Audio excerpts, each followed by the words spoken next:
Hi, geeks. This is Melissa Koschel from Chicago. When I'm not planning my next racecation to Walt Disney World, I'm listening to Geekin' with Curtis and the whole Geekin' family.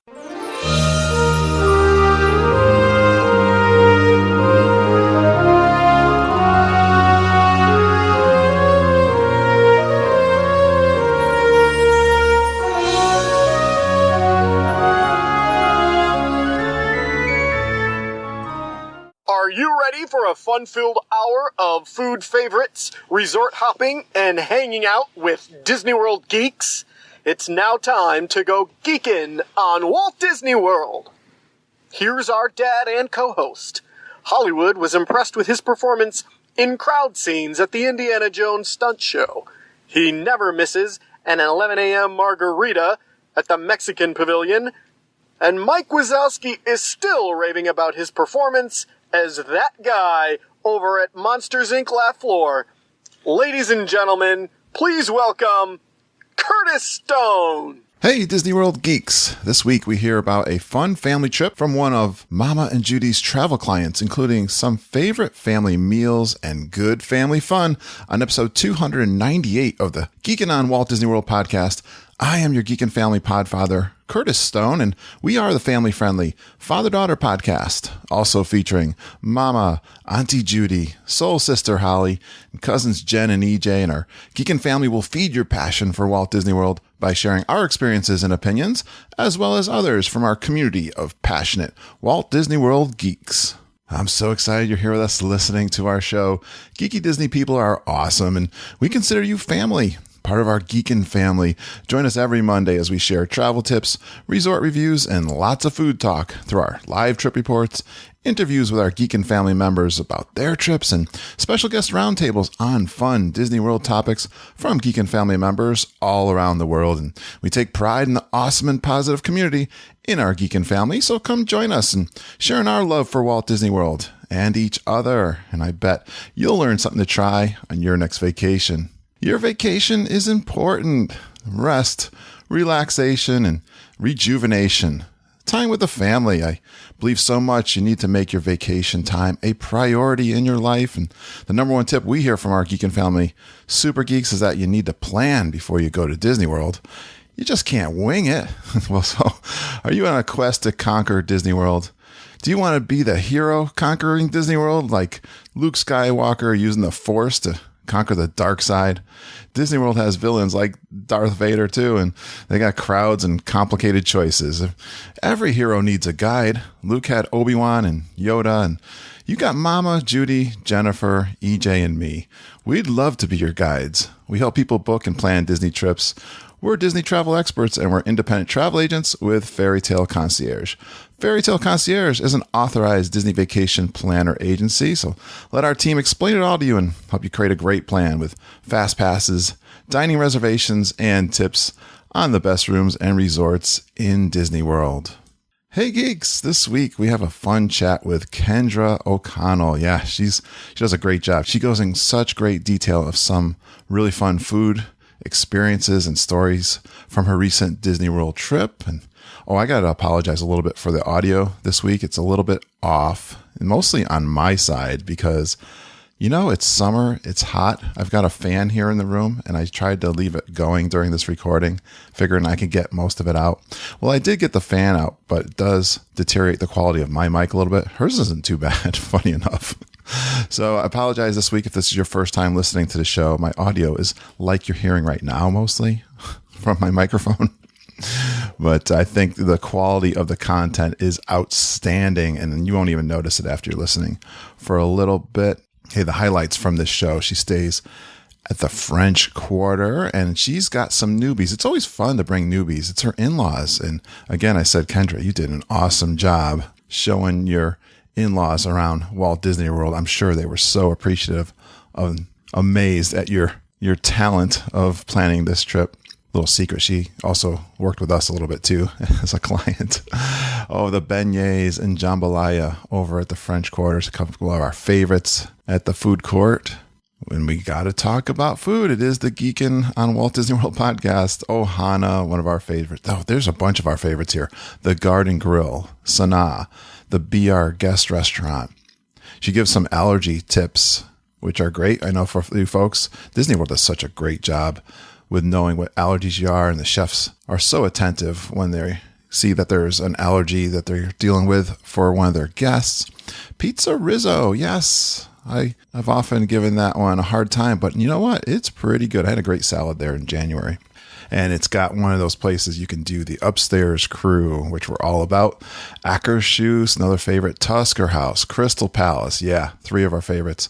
We talk a little bit about the restaurant reservation system from touringplans.com. Columbia Harbor House, one of my favorite.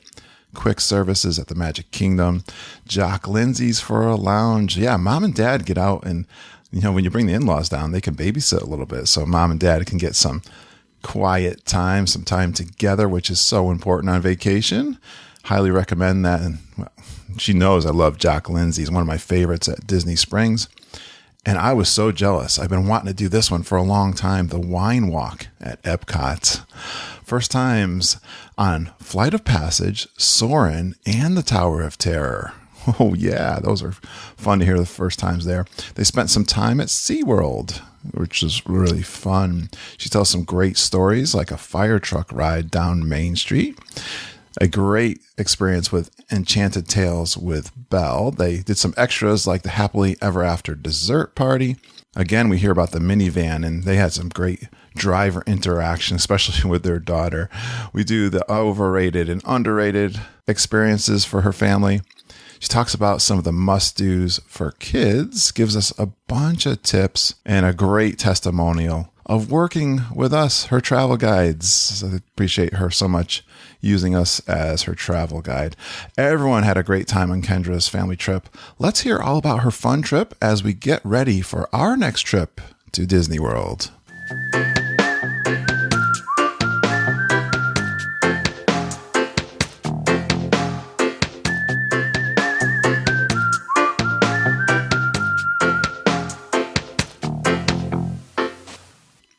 Well, I love the summer, and I love doing podcasts, especially with people that just come back from Disney World. And I got a guest on. I'm really excited because she was one of our clients, too, from our travel agency.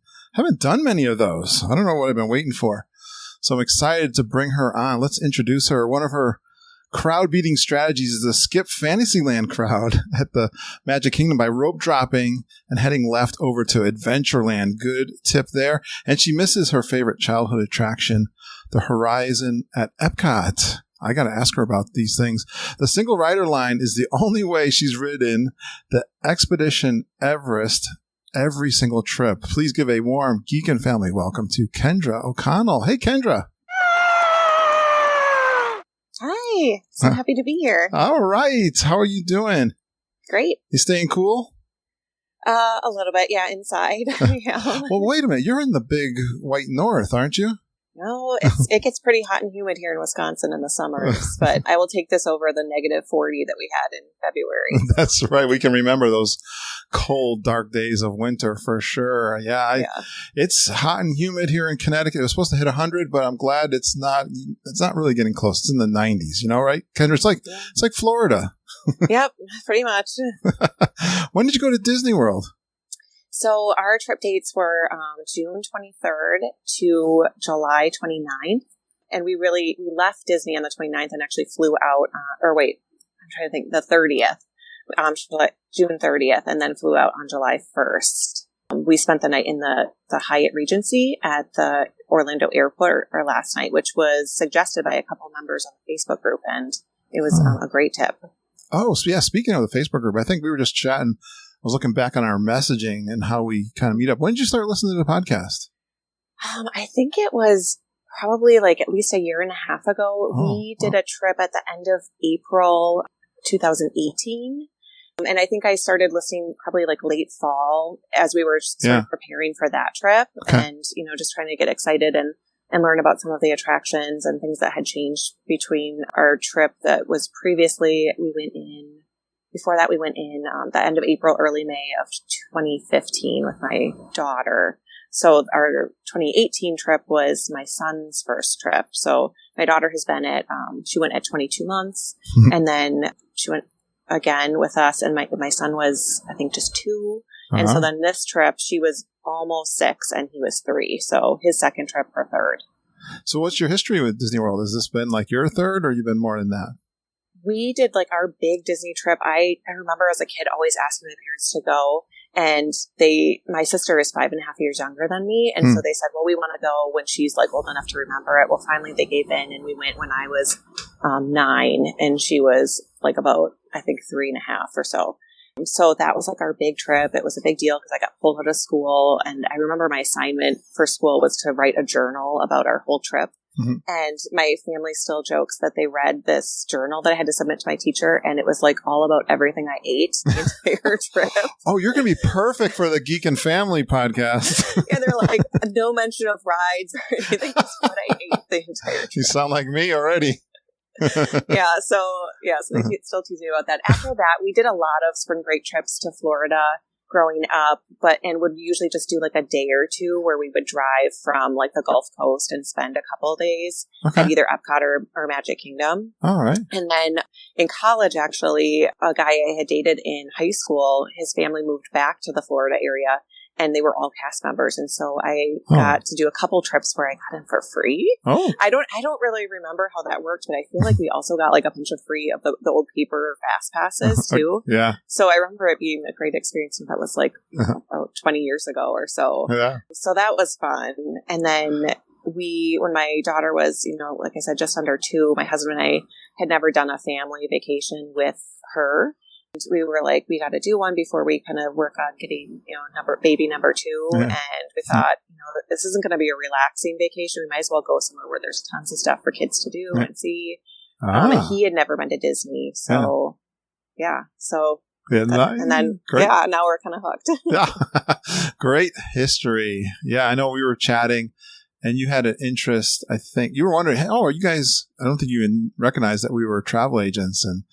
And I know you said you were interested in French Quarter, I think, at the time. Yeah. You're kind of thinking about that. What made you think about French Quarter? Well, so our first trip, we did Art of Animation because I thought that would be really fun for my daughter when she was little. And we liked the idea of the suites so that, she was really young so that she could be somewhere that was like, quiet and dark at night. And then we could be in the kind of living room area. So that worked out nicely for us. But it was kind of hectic and just a lot of people at that resort, I felt like.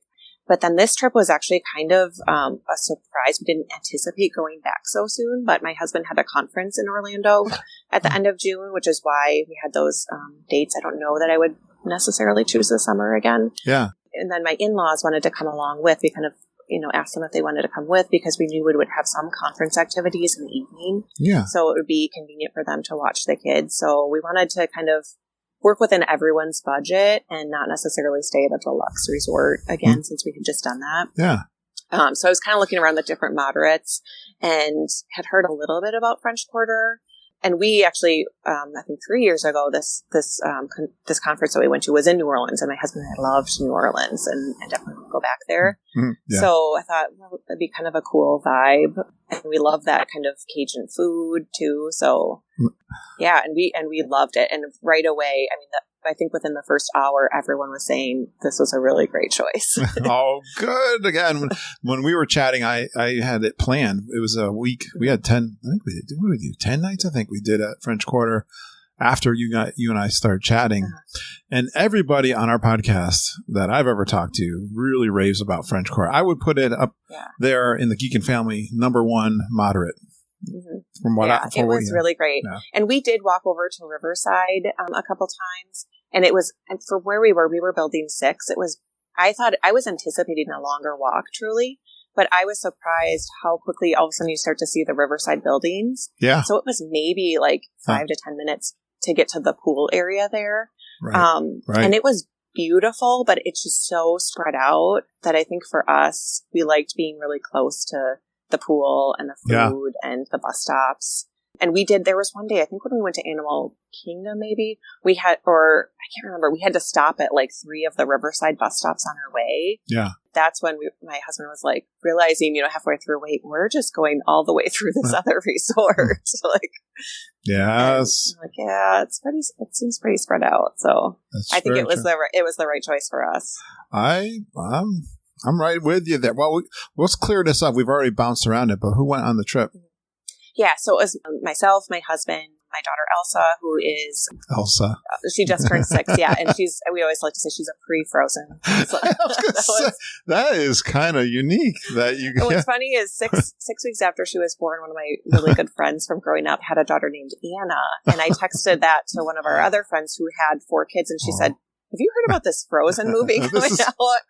And I was like, "No, I haven't." This Disney thing is all destined, I can tell, Kendra. Yeah. So it was actually her. Right. Her great-great-grandmother's name was Elsa on the German side of our family. So it was a name we always liked. Yeah, family, pretty, so very pretty. Coincidental. Now she's Queen Elsa. She does like, saying, "Oh, this is my song. This is my castle. This is, Oh, how cool is that? Feeds off of it. Yeah, she's into the princesses then. Yes. Oh, I love it. And then my son Ronan is 3. Yeah. And it's so funny because he loves all the characters. The princesses, he really he freezes up when he sees them. We did autograph books for the first time this time, and he would just say, "Just to them, I'll be over here." I'm intimidated by princesses too, if I'm being honest. Yeah, our last trip, it was really funny. We did 1900 Park Fair in Acacias with all the princesses and stuff. Yeah, and they would just go nuts over him because he would just pretend they were not there. And he got a kiss from Snow White on his forehead with the bright red lipstick, and he got a kiss from Anastasia, the stepsister, at 1900 Park Fair, and he still remembers. That's what he remembers about that trip, is that Snow White and Anastasia kissed him. All right, so all the guys listening, we've got a great tip. We haven't even hardly gotten started. So if you want kisses from the princesses, just ignore them. I think I'm yes, yeah, just look the other way. Just eat your mac and cheese. That's what works for him. Is that? Can we bring him on and then we can talk to him a little bit get some insider tips on this? That's awesome. Wow. Okay. So your husband went, and you got some in-laws, and so my mother-in-law and my father-in-law, and they had been with some friends who lived in Florida. They thought maybe back in 2003. I think they had done Animal Kingdom and Epcot. I mean, a lot has changed since then. And they also stayed off-site. They rented a condo. Oh, total newbies. So, they're newbies. So it was a totally different experience. And we were just, and they were good. They were like, "You just tell us where to go, what to do." I mean, they were game for anything. Oh, fun. That's fun. They remembered maybe a couple rides that they kind of liked, but they were like, yeah. I mean, and they, from what I can tell, I don't think they ate at any. I don't think they had dining reservations anywhere when they went. No, you don't know. Kind of did, yeah. Yeah, you don't know what you're doing. They loved everything that we did. I mean, I think they said it was the trip of a lifetime. So I think we did good. Yeah, it's good to be the guide and help the newbies through, and that's awesome. You don't really know Disney World till you've stayed on property. Yeah.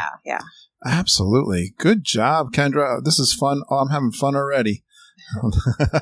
Let's talk more about this French Quarter. What makes French Quarter so awesome, and what kind of rooms? Where were they? What were some of the best features of the resort? So, and I had requested. I think Judy put in a room request for us because I looked a little bit at the touring plans room finder, which had worked out well for us when we requested a room the last trip at the Poly. We got an amazing room. That was right on the end, so that we had a view of, the castle and everything. Yeah. So this time I thought, let's be really close to the pool and the food. Yeah. We didn't get one of the 2 buildings that are requested, which was, I think 2 and 5. Okay. We were in 6, but it was still very close by. That sounds close because I was in 5, so I got to believe 6 is pretty close. It's not a very big resort, right? No. And I think just even looking at the maps, I think sometimes you just don't, it's hard to picture it until you're actually there. Yeah. It looks more spread out than it is. Yeah. Because I walked all over there with my recorder. I've been releasing the live trip recordings on my Inner Circle podcast. And I'm walking it's a beautiful resort, isn't it? It is. I love that all the Disney resorts transform you to a different place. Oh, yeah, for sure. They're all just so unique. And it was neat because for our Magical Express ride there, we stopped at Old Key West and I'm trying to think. I think we stopped at one other one. Can't remember. And so it was cool just to see that Old Key West. Yeah, they're close. A little bit more. Right. Yeah, it's really close. And everyone was like, oh, this is really pretty too. You know, it is. And like, we haven't been to ours yet. So that is a good one. It was really pretty. Everything was close by. The pool was really fun. My daughter really enjoys the different activities that the pool staff puts on in the afternoons, the different games that they do with kids. Sure. And we even went one evening and they were doing some sort of games with the kids and stuff. And she loves participating and stuff like that. Awesome. They have a slide. They have a great splash area for kids. Yeah. That was really, really nice. So my son was a little bit more into that. My daughter's really getting into the, just swimming underwater, catching we brought rings and some other toys to play with and stuff. So she was really into that. Yeah.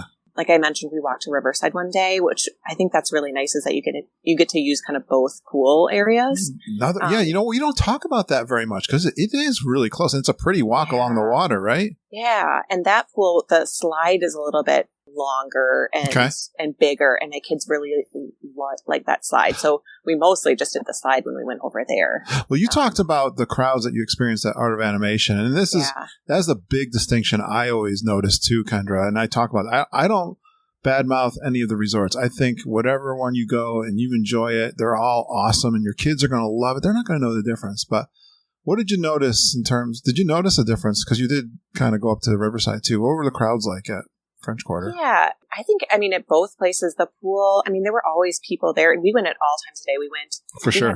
We had a break day where we went first thing in the morning. Yeah. We went in the evening, we went in the afternoon, and it was always like there were people there, but it wasn't like you couldn't move around or anything. Well, I can tell you the pool, even at the Polynesian, is hopping when it's hot in summertime. A lot of people can't take the heat. Smaller, yeah. They're gonna take advantage of the pool, definitely, for sure, in the summer. Well, I know Mom and Lindsay were there, and in June, and they every message I got back from Mom, it's hot. Yeah, it was. Yeah, and I think we all knew that going into it, but that it's really important to take those pool breaks, and I think the kind of the theme of this trip was like, and I think it's. It's one thing if you're going for the first time and you don't know if you'll ever go back, but we knew that we didn't have to do every single thing that we wanted to do. Yeah. And you have to learn to just like everybody is about to melt down. We need to get inside somewhere. So true. And Kendra, I know I was looking back at our chat. We were talking about the transportation, and you wanted to be kind of in a place where you could get to places quickly. What did you think of the transportation at French Quarter? I thought, we mostly, took the buses. We never really had to wait that long for a bus. Yeah. I think the only downside, my husband and I were kind of we were looking at these questions and trying to think of things. The only downside I could see from French Quarter is that those bus stops are they've got, plantings all right behind them, where some places the bus stops are kind of like in the middle of a big area and big sidewalk. So you have to, the first bus stop that is closest to the entrance, it's actually number 2, is the one where you get on for Epcot and Hollywood Studios and Disney Springs. And then the first one is Magic Kingdom and Animal Kingdom. Yep. And a lot of times, especially in the morning, that line for the people going to Magic Kingdom is so long that it's filling up the second bus stop, and it's sort of confusing, who's going where. I agree. And we saw people, they're trying to load up the scooters, and people are cutting in front. It's it was a little bit chaotic. I agree, and I noticed that too. On the good side, tell me more about this. I was shocked at how close it was, and again, I do agree that I was a little surprised at all the lines, and I'm not a line person, and all that chaos kind of gets me, but I was surprised how quick it was to all of the parks. Yeah, it didn't seem that bad. And then we did use the minivan when we went to our break day. We went to Animal Kingdom Lodge to have lunch at Sanaa. All right. And that was the first time using the minivan. I've used regular Lyft, but there was a little bit of confusion at first on where we were getting picked up. I think I thought I was choosing a spot closer to our room. Yep. When really it was a little bit further. It was kind of the far end of the parking lot area. Oh, really? And really I should have just chosen the front entrance. Oh, well, you could choose where they pick you up? Yeah, it gave you a couple different options. And I think that's where I got tripped up. After that, it's weird because we use regular Lyft to get to the convention center. and it didn't give me the same options. It was kind of strange, but it's nice having the car seats for the kids. The drivers were all really nice. Our first driver actually originally was from Wisconsin, so we talked a lot with him about that. Cool. And then, I mean, the only thing I would say with the minivans, it's great, for transportation if you need car seats and getting from resort to resort, but allow a little extra time, because the Lyft drivers we found, I mean, they are like hanging out in the parking lot. They are like right there ready to pick you up. No Whereas kidding. the minivans, it would take typically about 15 minutes for them to be available to pick you up. So, all right. Yeah, just something I learned. Awesome. And, we love, I got to ask you too, one of the big advantages of staying at the Riverside or French Quarter is the boat to Disney Springs. Did you take advantage of that? We did. My husband and I, on one of the conference nights, went to Jock Lindsay's and then kind of walked around Disney Springs and took the boat back. I hope I inspired you on that. I love that. Yeah, that was did I steer? Suggestion. Did I steer you in the right direction there? Yeah, it was great. And my husband's a big Indiana Jones fan. So when I told him what the theme was, he was like, "Oh wow!" Totally, yeah. It was cool. Beautiful. Yeah, so we took the boat and it was nighttime. It wasn't super late, but it was dark out, and it was really cool seeing those treehouse villas that you pass by at Saratoga Springs, like all lit up at night. Legendary. Yeah, but what was strange is like it took probably like a half hour just on the boat to get back to French Quarter. So our last day, we had, before we left Disney Resort, we had lunch reservations at T-Rex, and I wanted to do, a little bit of shopping and walking around Disney Springs. So we were like at the boat landing at French Quarter right at 10 when they start. Yeah. And it took us like 10 minutes. We were like, this is a lot quicker.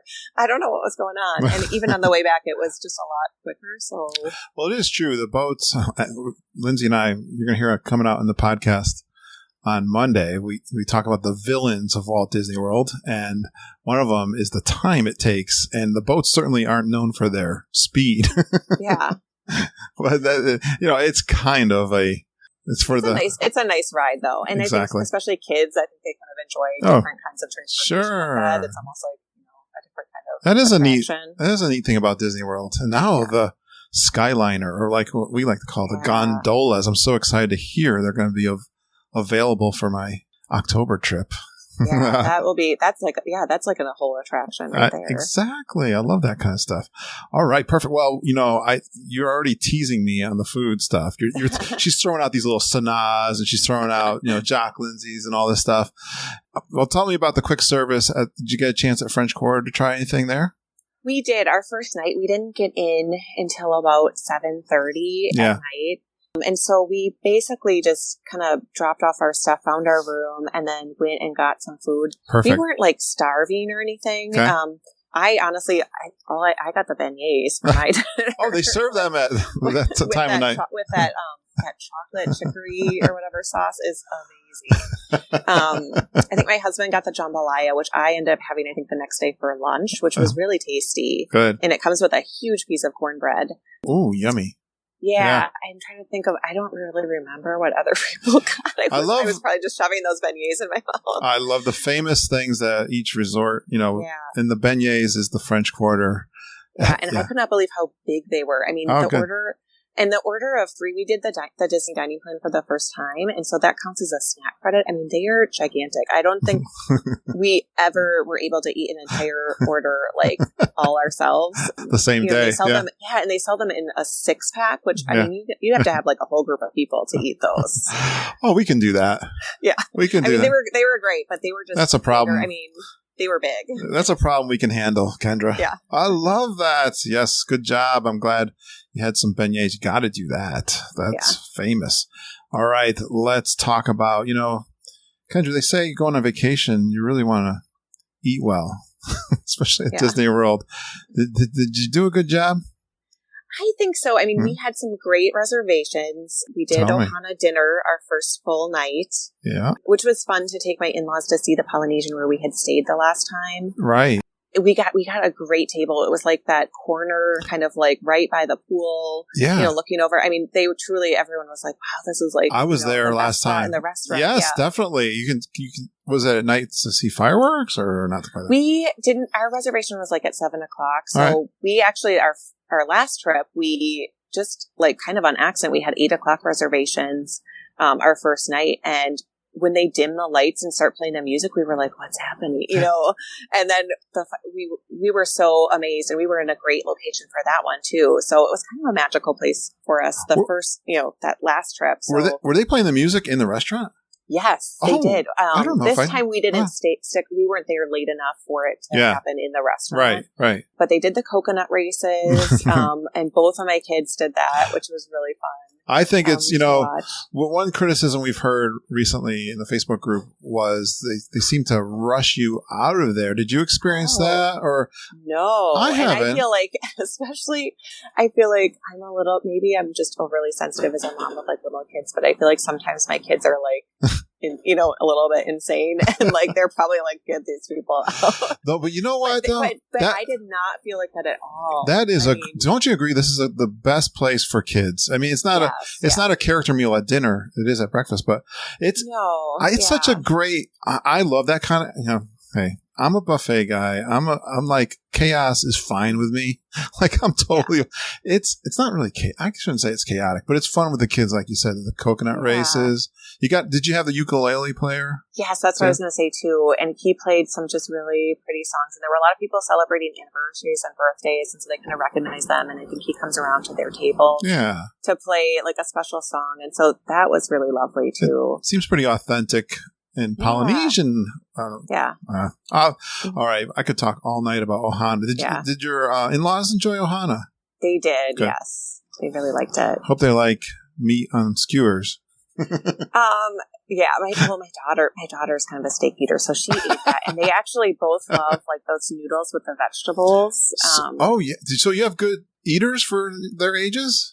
Yeah, they're pretty good. Wow. Yeah, I mean, and they had offered, I think that you could order like, kind of chicken strips and more kid kind of stuff. And I was like, no, they're gonna eat out of this. Nice. It's family style. Yeah, absolutely. Yeah. Oh, I love Ohana. I want everyone to know. I'll back up Ohana every day of the week. Yeah. Perfect. Yeah, and we had actually, one thing that I think might become a tradition for us is our first day was Epcot, and we went to Garden Grill for breakfast that day. Uh-huh. And that was just like the best way to start our trip. Why is that?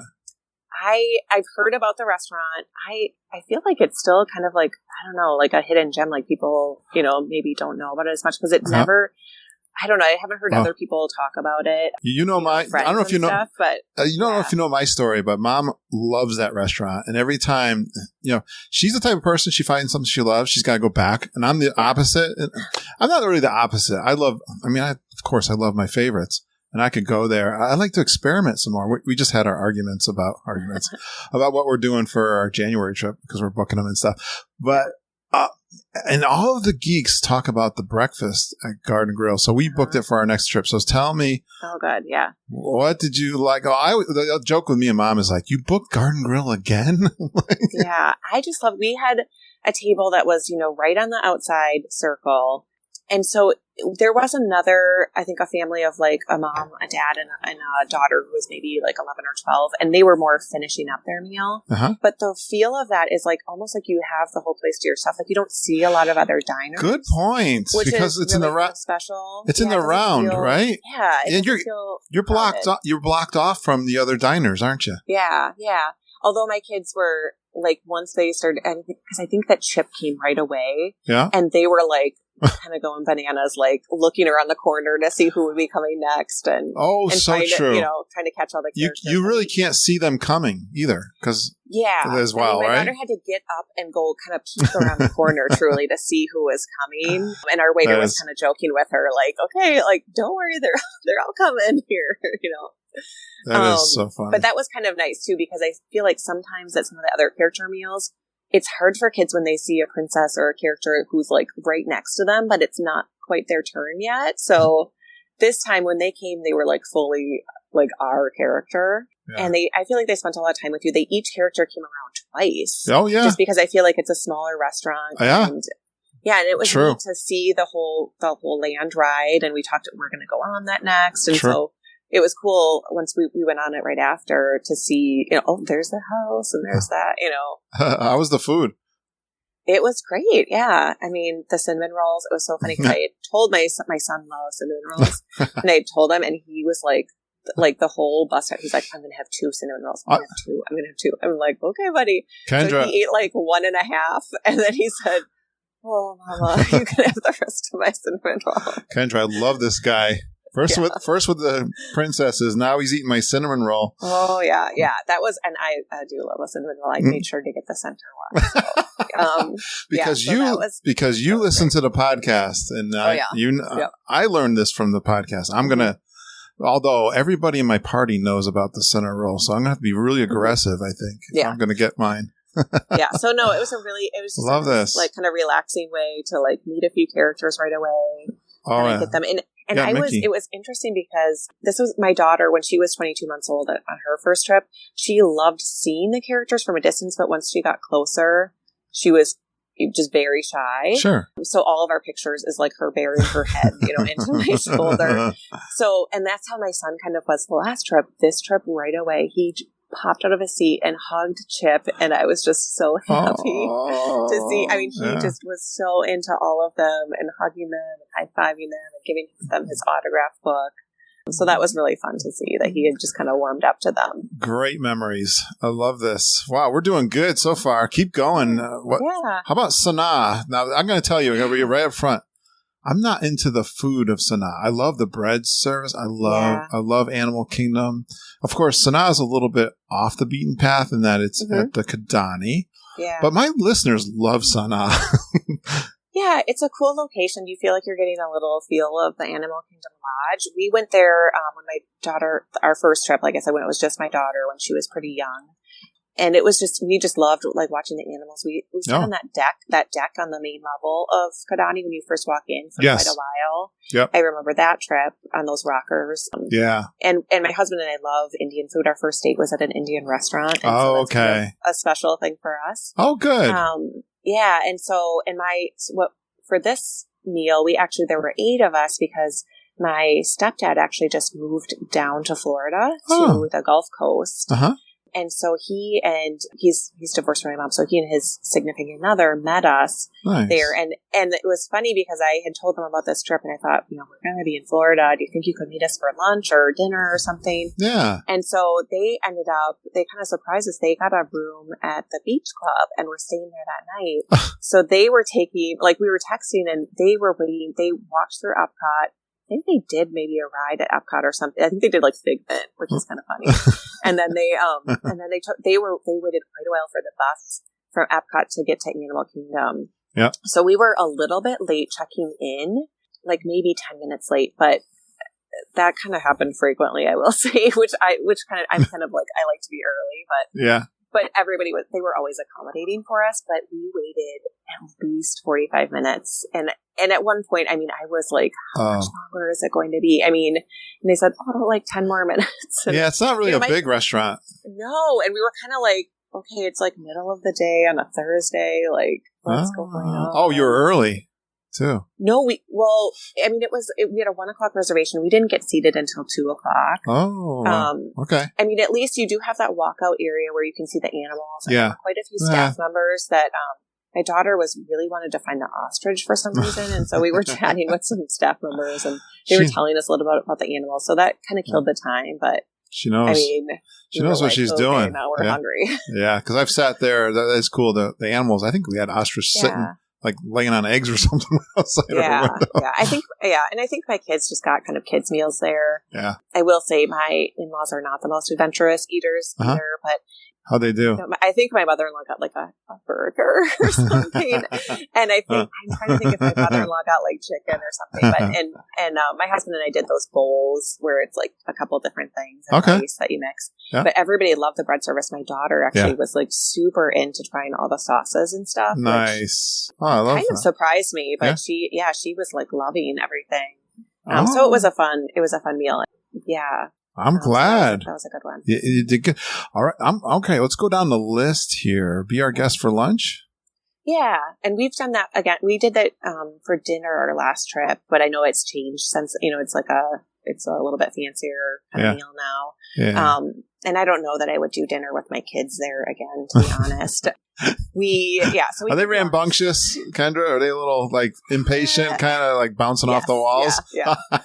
Oh, you're the family. We're those people. Yeah. So we did lunch, which I will point out. I think this is something good to note. So when we checked in, I have a nut allergy, like all tree nuts, and my mother-in-law is allergic to strawberries. And I normally do not mention it because I'm pretty good at finding things in the menu that I can eat. And if there's something that looks questionable, I'll ask. But definitely mention it at Disney World because if you have it on your reservation, they will look. They know it and they come right up to you. So definitely. And that's the thing. We had done Don't the be shy. pre-order that you do, online ahead of time, which was kind of a fun thing. We did like a month or two ahead of time. Okay. Kind of like to get everybody excited for the trip. We ordered our meal. Oh, cool. And then when we checked in, they asked us if anybody has any allergies, and my mother-in-law said yes. And I kind of said, well, I don't think that anything we ordered has anything, but they said, oh, our chef just likes to know, just in case. Yeah. And so I thought that was something really nice to know. They actually prepared our meals separately, and they said the chef kind of like oversees any allergy meals to make sure that they're totally safe. Oh, cool. That is. And they had like a little toothpick with like a little allergy like thing in them, and they brought them out. They actually brought them out just a minute or two ahead of everyone else's meals. I think, this is a really good, cool tip. And I want people to miss this because I think there's a couple things here. First of all, that they pay that close attention. Think of the amount of people that go through that place, especially Be Our Guest. I mean, that's a really popular, like, tourist kind of spot. But don't you feel like there's like a chef there? It's not like, even though it's kind of a quick service for lunch, they still treat it as if it's like a fine dining place. Yeah, in my mind, I thought that was amazing. Right, and like I said, I mean, I got the croque monsieurs, which is like basically like a fancy ham and cheese sandwich and French fries, which I'm like, I don't see that there would be any nuts in there, but all right. But they, just the bread. I mean, you could have prepare it in a different way. Yeah, sometimes that whole grain bread that they use. And I think it actually did have a different kind of bread because somebody else got it and the bread looked different. I love that. That is so good. Just the attention to detail is just astounding. And like I said, it's just like the amount of people that go through there and they're still going to really try to treat you pretty special. I love that. Yeah. Yeah, it was nice. And I think the last couple of trips we ate in that big ballroom, which can be so noisy. And so I tried to veer us. My daughter wanted to go to the West Wing, which my son deemed a little bit too scary, it's so dark in there. Yeah, even at lunchtime. And so we ended up in that other room where Belle and the Beast are kind of spinning, and we were right there. So that was it was a great spot. I did that too. Yeah, cool. All right, I'm going to do another quick serve. Pizza Rizzo. Why did you... Yeah, so this is like, I feel like people... I've seen people in the Facebook group that have said that they maybe don't like it so much. We went there our last trip, and actually it was, not so hot. It was the end of April. We ate in that upper kind of outdoor area. Yeah. And my kids, there's kind of like almost like a bar area where you're looking out at that Muppets fountain, and my kids just had a blast, watching people, and there were ducks swimming in the fountain. Oh, and I like the pizza there. Oh, right. So this time we went to that, what do we call it? It's like a ballroom area. Yes. It's like a wedding. It's like a wedding.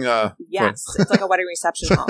They had music playing and they had hula hoops. And my kids, I had to be like, you need to come eat. They were just having fun playing with other kids with these hula hoops. Really? We talked about that. It was kind of a nice break because we didn't go to Hollywood Studios until that day. We went to the pool in the morning and then went to Hollywood Studios right around lunchtime. Yeah. So that was the first thing we did. So it was kind of good for them to kind of just burn off a little energy. We're all in the air conditioning. We're eating. Yeah. Yeah. So it was fun. Yeah. I don't know. I recommend it. I mean, especially that little bar area.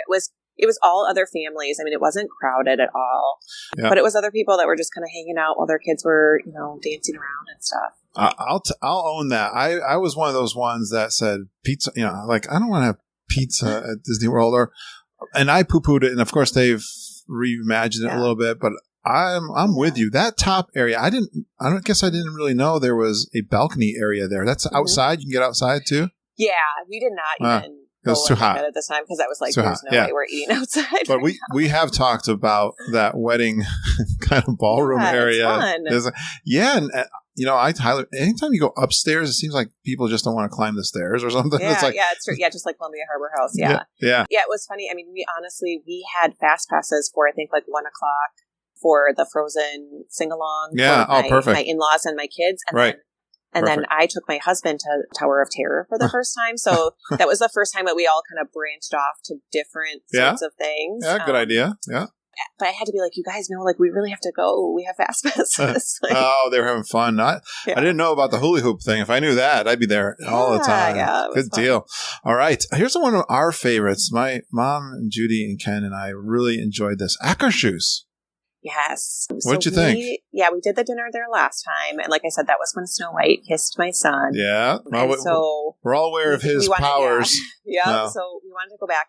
Unfortunately, this time, so we took the boat from Hollywood Studios to Epcot, and my son fell asleep on the boat, which was fine, like in the stroller. We just kept him in there. He's 3. We kind of had to book it through World Showcase, in the heat at, 5 p.m. Uh-huh. We got there, checked in. I had to pick him up, like hot and sweaty out of the stroller to get in. Yeah. And this poor guy was so out of sorts. Maybe he was tired. He was sweaty. Kendra, was he already doing his strategy?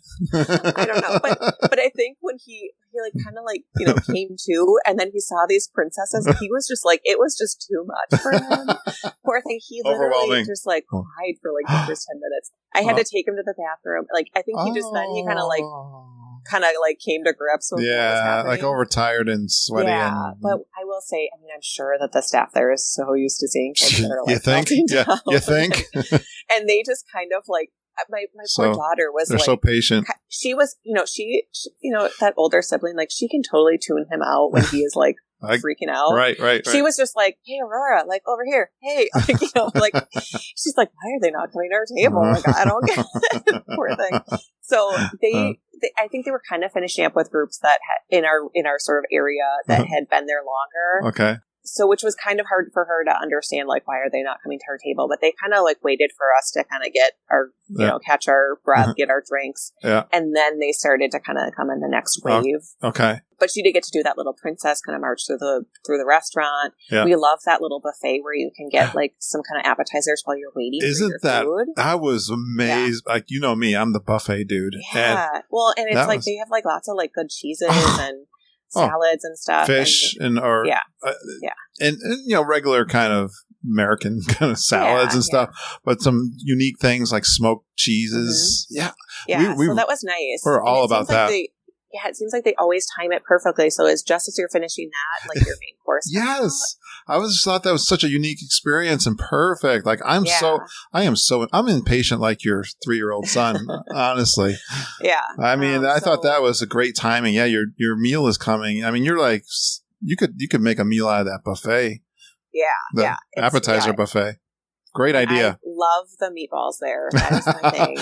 Oh my gosh! Someone else on the podcast said that they live for the Swedish meatballs. Yes. Although it's Norway, I got to remind her. But and the thing is, we had Swedish meatballs growing up. That was something my mom made a lot. Yeah, and we are Norwegian, so it was definitely not the same stuff. And I wasn't super into those, but the sauce that they put on those, and then the green bean. Everything is just perfect. And then my daughter had the kids' steak there. Yeah, which she, like I said, she's a meat eater. She she probably could have had a grown-up size steak.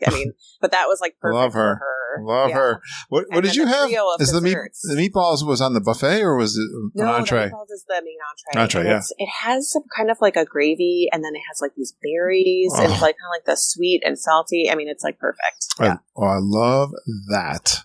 I had I remember having some kind of 3 things. Yes, they have this trio of desserts, which I think it was some kind of a chocolatey thing, something that was more of a banana cake. Yeah. And then they had one that is a rice pudding with a strawberry sauce, which they said is the traditional Norwegian Christmas day kind of dessert, which I love, a rice pudding or a tapioca kind of thing. And they said it's not everybody's thing. Uh-huh. My kids didn't particularly liked it, but they tried all of them. Uh-huh.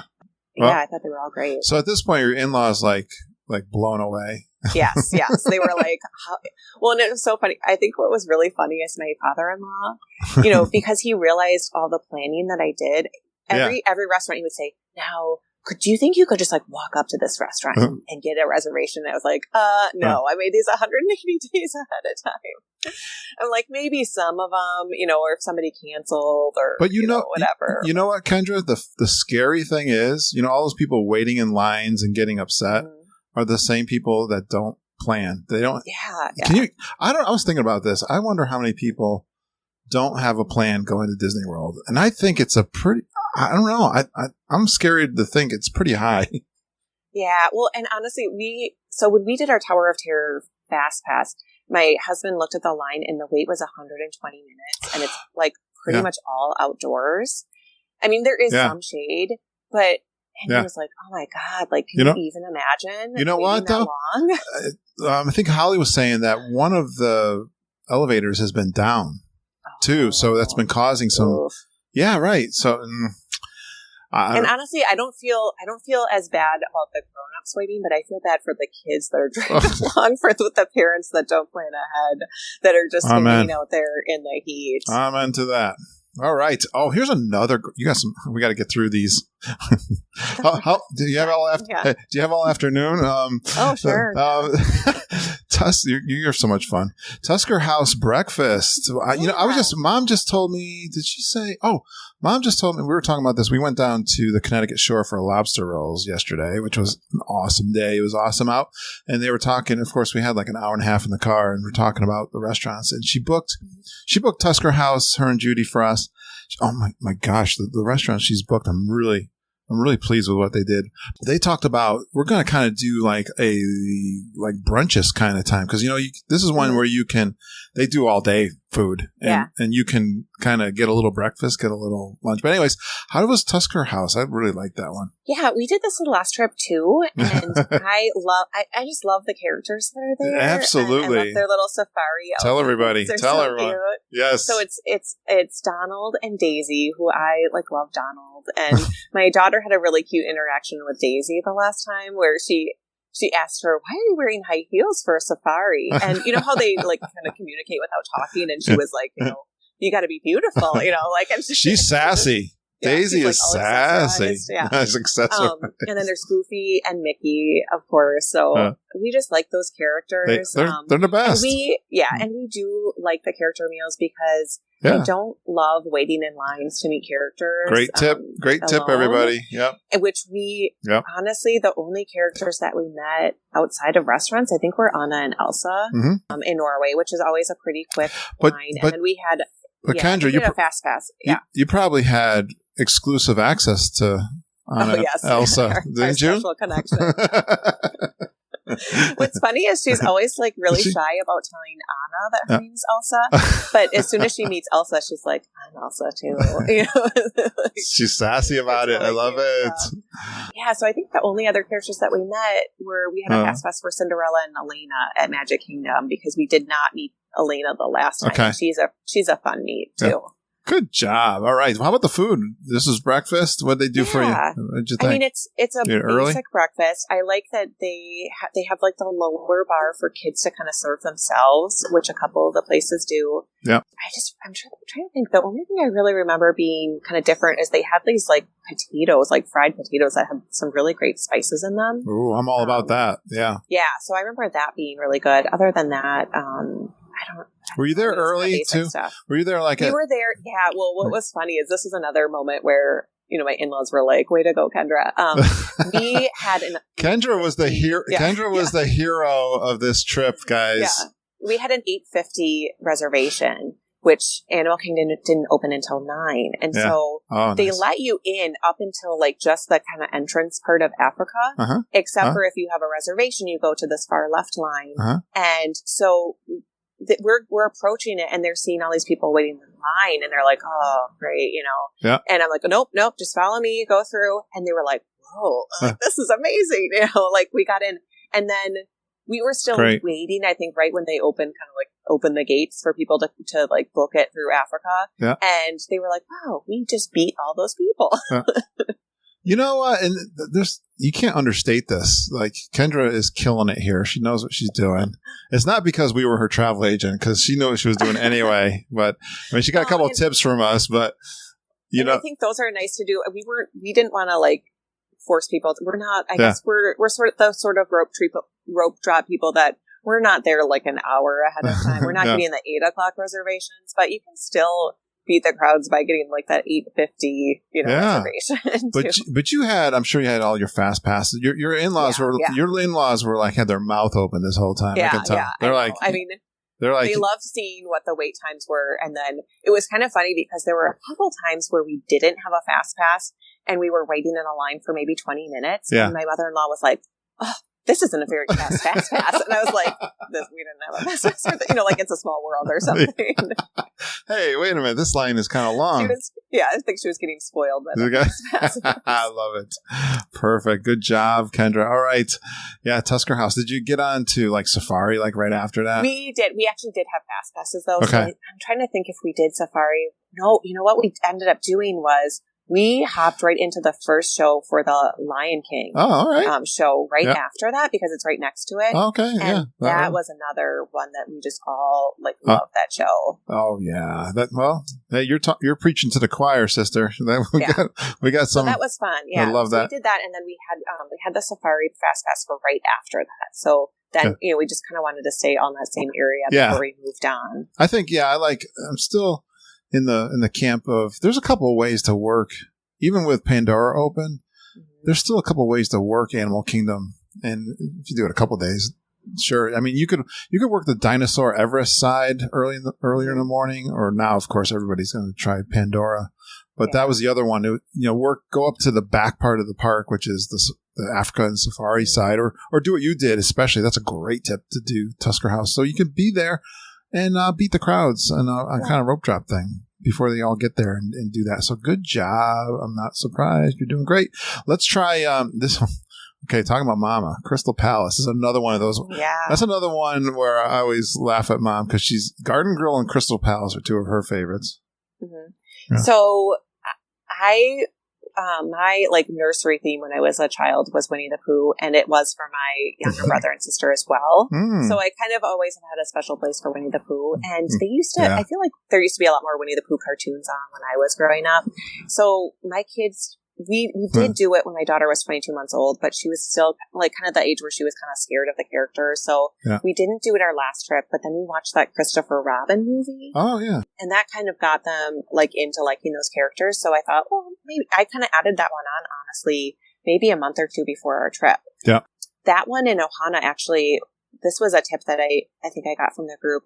We had to change because of our flights. We initially had an Ohana reservation the night we came in, but I had to change it to our first full day evening. And so I did the touring plans where you sign up for, they text you when a reservation opens. Restaurant reservation system, yeah. And each of those, they texted me within a day. And I got the and I just got on the app right away, booked it, and we were set. I could not believe it. We get great. So just so everyone doesn't miss that, that's a great tip. We use it as travel agents. So there's a little insider tip there for you. Yeah. Because you do have to be a member of the site, which is like $10 or less, especially if you buy the book from Touring Plan. So yeah, that seems to work out for just about everyone I talk to, Kendra. So yeah, that was really great. So we did Crystal Palace. I kind of wanted it to be, knowing it was our last full day. And we actually had a conference activity that evening. I kind of wanted it to be like a late breakfast, kind of like a brunch kind of thing. Yeah. So I think our reservations were at maybe 9:45 or 10 o'clock. So a little bit later. So we actually did a few things before we went to breakfast. And I love that breakfast. I love the breakfast lasagna for the dessert. Is so good. I wish I had the recipe, but honestly, I don't know that I would make it. Two of my favorite things. Pretty rich. I love lasagna, so you got me there, and breakfast too. That sounds really intriguing. What's in that? I think it's like pound cake. It must be like pudding or something. And I know there's bananas in there. Oh, it's like a dessert. It's like layered. Yeah, it's just super, super good. Ooh. Yeah, and it's very very moist. And then they have those, I think they're in the kids area technically, but they're like those puffed French toast that is it's like crispy. I don't know what it is. It's almost like a beignet sort of thing where it's fried. Yeah. And then it's got cinnamon and sugar on it. That is really delicious too. Wow. Okay, I didn't eat much today. I hope everyone else is eating. Let's keep going. I got a couple more here. How about the Columbia Harbor House? What'd you think of that one? Yeah, so that is always a favorite of ours, and going up to that second floor. It's so funny because that's like my husband. I think every trip we've done it and gone up there. And I remember hearing that tip, I don't know, when I was planning our first trip. Yeah. And I think it can be so overwhelming when you walk in that restaurant and you see it's like loud and it's kind of crazy. And then you go upstairs and you're like, oh my God, it's just like a different world. Yeah. So we actually, this trip, it was kind of funny because so that was our last day. We had that kind of brunch thing at Crystal Palace, did some rides. We were actually over kind of by Dumbo. And it was probably 2:30. And I said, we all need to eat something before we leave the park. Let me mobile order. This was my first time trying mobile order. So I got everybody's order, ordered it. We got over there and it looked like it was going to start raining. And we were kind of hoping that we could quick get a lunch and then catch the parade at 3:00. Yeah. Because I do love that parade. Yeah. It was 2:45. Busy time. Over there. And I think what they were trying to do is they were trying to get the parade out before the rain started. So they started the parade early. So I handed my phone to my husband to say, hey, go pick up our food, say we're here. Yeah. I'm going to take the kids quick over here. And we kind of watched it from, I guess, where the parade, where it turns out of Frontierland kind of into, to go towards the castle. So we just watched it right there. I guess I didn't know this. I mean, I think I think they were just trying to quick get the parade out so they didn't have to cancel it completely because it did start kind of drizzling towards the end of it. Okay. And it was definitely a little bit of an abbreviated version because we've seen the parade 3 or 4 times. Yeah. I think they didn't have the float with Dumbo and Pinocchio that they kind of do at the end. There were a couple of things that were maybe missing. Interesting. But they didn't have the float.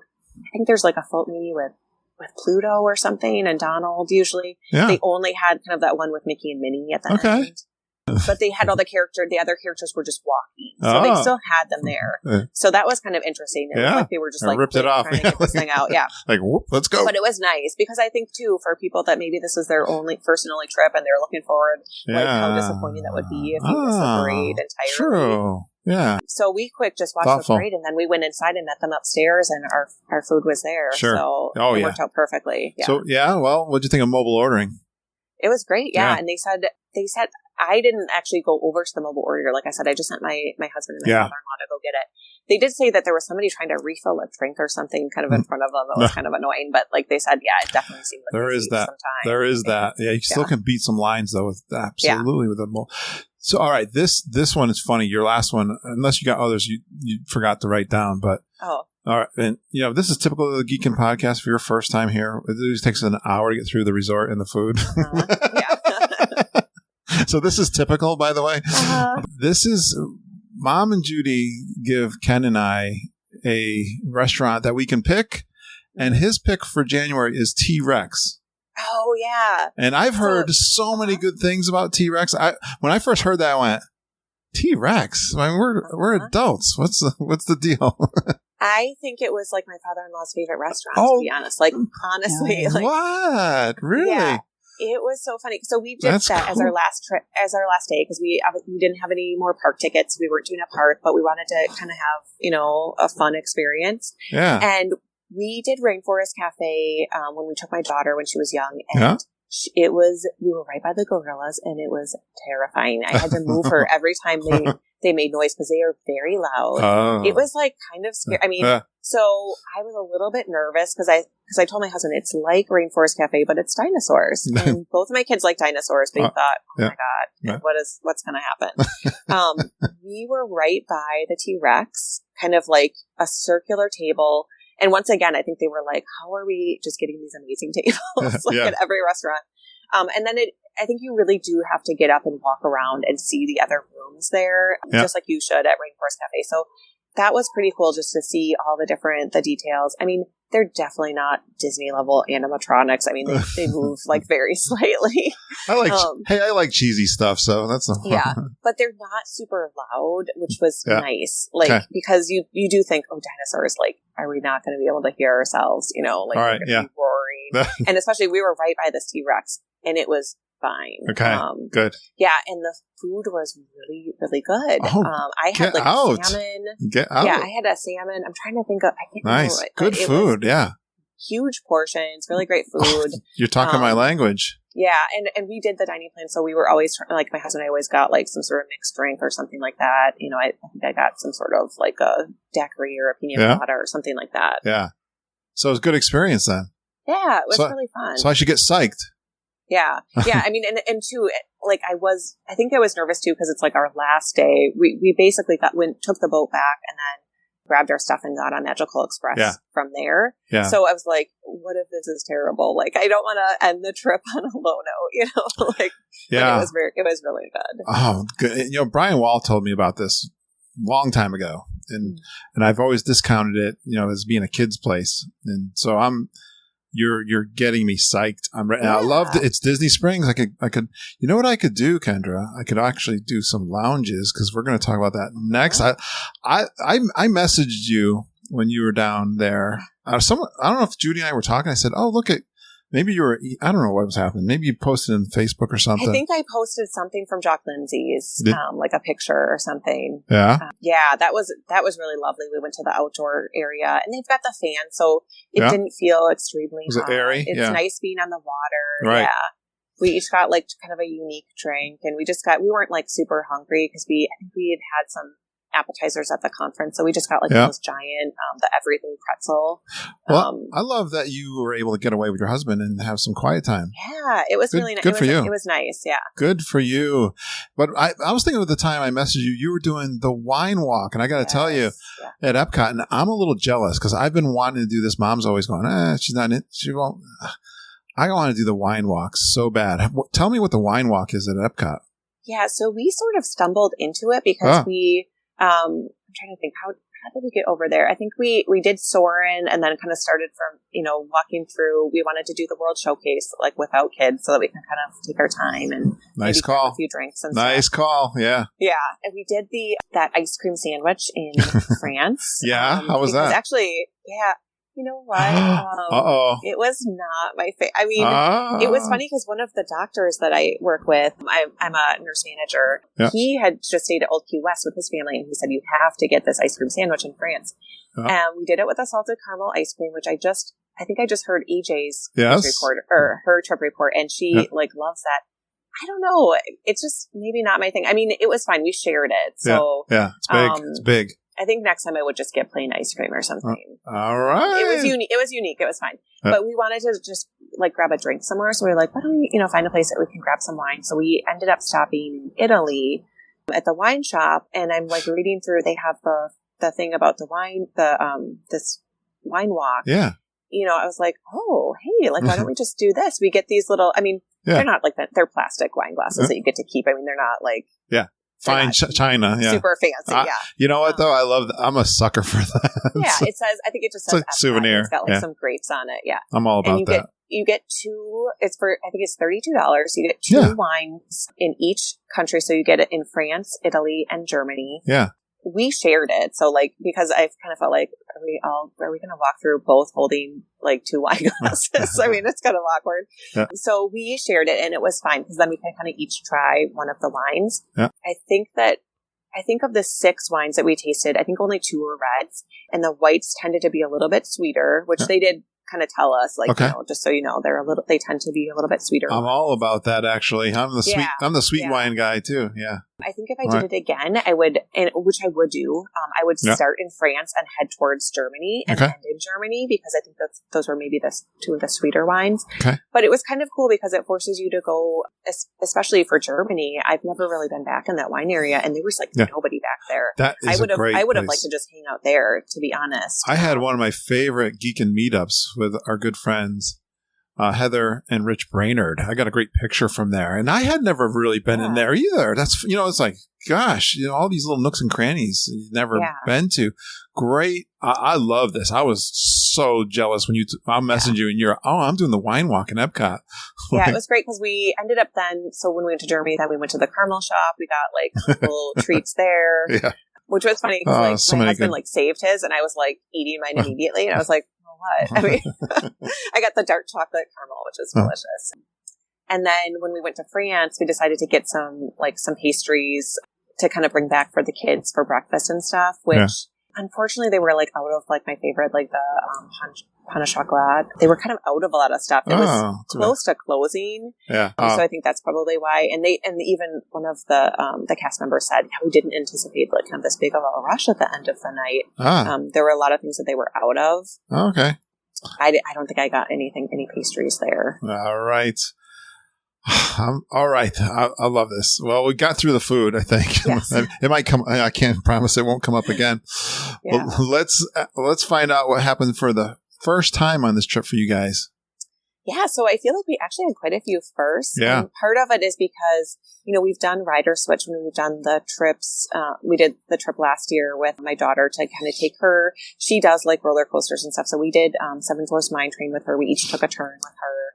I'm trying to think. We did a couple other ones, but it's hard leaving my son out. So this time we did try to, I tried to book fast passes at the same time for rides nearby, so that he could be doing something with my in-laws. Okay. My father-in-law is not into roller coasters at all. Yeah. We did Flight of Passage for the first time. My husband, my daughter, and I, while my son and my in-laws did the Navi River journey. I have to say, I've heard so much about it, and people saying it's the most amazing ride ever, and all this, and I was kind of nervous that I would be it was okay. Yeah. I was smiling the whole time. It was so fun. Oh, good. It was cool. We talk about this, the expectations of things, and you listen, maybe you cheat and watch some YouTube videos or something. And so I'm so glad to hear this. I'm so glad to hear that you enjoyed it. It was so cool. I would definitely not, I wouldn't wait 3 hours probably for anything. So I'm glad we had the fast pass. Yeah, I'm with you there. I think my husband liked it. My daughter was actually a little bit scared, especially sure. Just it's so realistic in that you think that you're going to run into stuff or hit things. She was a little bit scared by that stuff. Okay. Not so much that she was I would never do it again or anything, but I think because it is such an experience. I will say the pre-ride stuff was a little much. I was oh my God, just get us on this ride already. That was interesting. I'm with you there. I don't get the free, that guy that does that. I don't get it. I don't know but the ride itself was really cool. Oh, good. And then I'm trying to think, what were the other ones that we did for the first time? My husband and I did Soarin' for the first time. So same thing. It just has never worked out. And it just wasn't a huge priority for us to do kind of individually. And my daughter wasn't tall enough the last time. Yeah. So we did that the night that we went to Epcot, just the two of us, which I will say that was my, I don't know. I feel like so many people, and the girl next to me was talking and saying it was her favorite ride at all of Disney. And so I was like, oh, okay, cool. We did Flight of Passage earlier that day. And so I think both my husband and I were kind of anticipating it to be similar. And it just was, I don't know. It was a little bit of a letdown, to be honest. And part of it, I said, we were in the back row. So I think seeing people's feet dangling in front of you just doesn't feel as immersive.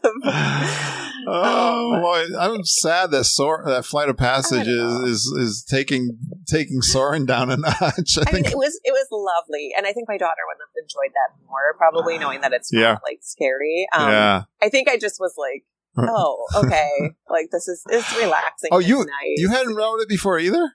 No, that was our first time. Yeah, that's weird.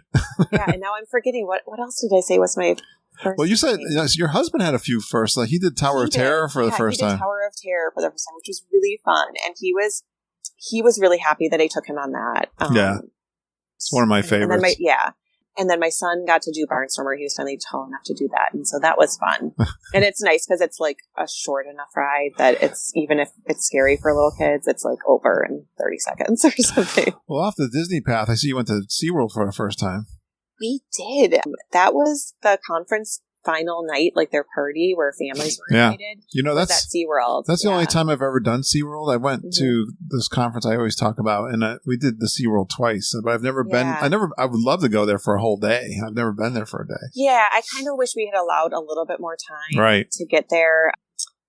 We saw the Shamu, the night show of the killer whales, and then they have this whole Sesame Street area that my kids did not want to leave that Sesame Street area, even though honestly we're not real big Sesame Street family. I mean, they know the characters and stuff, but they have ton of kids rides and stuff. Yeah.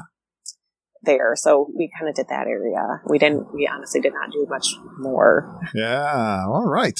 Well, you're telling stories like crazy. I like to put this section in to my trip reports because I think stories are just so fun to hear from people's trips. So what's some of your favorite pixie dust moments or fun stories from the trip? Yeah. So I think number one would be our first Magic Kingdom day. My daughter, her birthday was the week after our trip, so she really wanted to get a birthday button. I told her she could get one. Yeah. So we asked a cast member right away, and they said, to go to the Emporium. And on our way, we saw that old-fashioned fire truck that they have just kind of parked around that circle right when you come in to Main Street. And so my son spotted it, and he's like, fire, truck obsessed, and so he wanted to go see it. And so I was like, oh yeah, so we saw the cast member there. We said, is it okay? Like, could we just take a picture of him by the fire truck? And she said, okay. And then she's kind of talking to us and she said, okay, well, I'm going to drive this up to the castle. Do you guys want to go for a ride? No way. We were like, yes. A ride on the fire truck. Yeah, I mean, and I think it did probably help. She saw my daughter's birthday button and she had her sit up right next to her and pull this crank to do the siren. And then there was a little bell that my son got to kind of pull in the back too. So it was great. And my father-in-law got a video of us. They were kind of like walking along to get pictures and video of us in this. And it just makes you feel like a total VIP because people are, you're pulling the siren for people to get out of your way and they're kind of like, these people, and then they pull you right up to the castle. So that was really, really Kendra, cool. I've been doing a podcast for 5 years. No one ever lets me drive the fire truck. I think you just have to hang out there. I mean, and it was right at Park Open, so I can hang out with you. Bring them out there. Yeah. That was really, really fun. I got to drive with talking about my friends, Ken and Auntie Judy and their sons. They pretty much run the Norfolk, Connecticut Fire Department. We were up there for their grandson's graduation party, and we rented out the firehouse. Cool. And Ken took me for a drive around. Finally, I'm 55 years old. I got to ride in the fire truck. I think it's pretty fun to go down Main Street with the fire truck. Yeah, that's really, really for the cool. kids. Were they like, your kids are spoiled rotten here? I know. Well, and so then the other moment, and I think, once again, it maybe does help to have like those buttons. Yeah. I mean, and this was the one and only day that I think my daughter really wore it because it kind of bugged her, I think, just having it on. Okay. But we did it. We had after our Be Our Guest lunch, we did Enchanted Tales with Belle. I had kind of heard that, like when they're choosing kids, and my daughter had been in it, but she was just like a plate or something last time, or I can't remember, but nothing major. And I said, if they ask you to roar, make sure you have like the loudest roar, and maybe they'll choose you to be the Beast.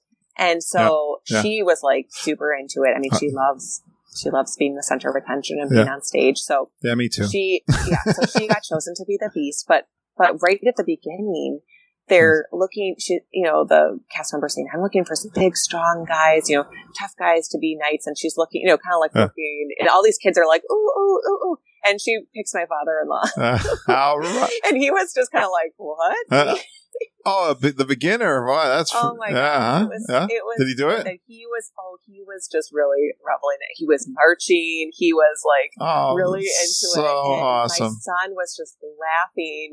He could not believe that he calls him. The kids call him Gips. They could not believe that Gips was up there in the show with Belle, and so they thought that was a real hoot. And then, of course, my daughter got to dance with Belle. Wow! So that was really, really sweet. Man, you just turned a regular attraction into a good moment there. Mm-hmm. That's crazy. Anything else? I'm looking happily ever after dessert party you guys did too? Yeah, so we did that the last time too. Our first trip, we never really stayed in the parks late enough to watch the nighttime shows. But last trip we did the dessert party and thought it was really, really nice. So we did that again. And once again, my in-laws were like, oh my God, this is just amazing. Yeah. And last time, I think I totally bypassed those cheeseburger rolls. I didn't even know about them. Yeah. So this time I made a point to get them and I told everybody to try them. My mother-in-law loved them with the sauce that comes with them. Yeah. Big hit. Good. Yeah. I mean, I think they had a lot of great desserts. We didn't do dinner that day because we knew that we were doing this, but I mean, it's not like we were starving and there was enough stuff. There was fruit, there was cheese, Yeah, yeah. There was enough other stuff that none of us felt like we were, cheated, suffering or cool. anything. Yeah. Oh, good job. Yeah, and actually, right after the fireworks show ended, a couple right behind us, he proposed to her, and everybody like started clapping. We were like, "Oh my gosh! Like they just got engaged right here." What? Right after the fireworks? Like, yeah, in that Garden View area for Happily Ever After. Oh wow! Was she shocked?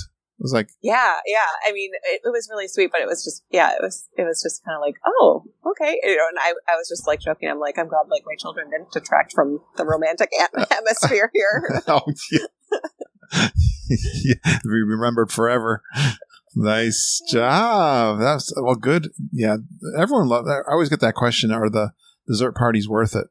Yeah, I think so. I mean, because you do get a lot, and I think it's just nice, like having a spot. I just don't want to feel like I have to stake out a place or stress about people like standing in front of me or crowding me. For sure. And it's never felt overcrowded in that area. Like we usually just like sit, hang out. I get like dollar store glow sticks for my kids and let them kind of like play around while we're waiting for the fireworks to start. But I think it's a great spot. Gives them plenty of room to burn off all that energy and sugar.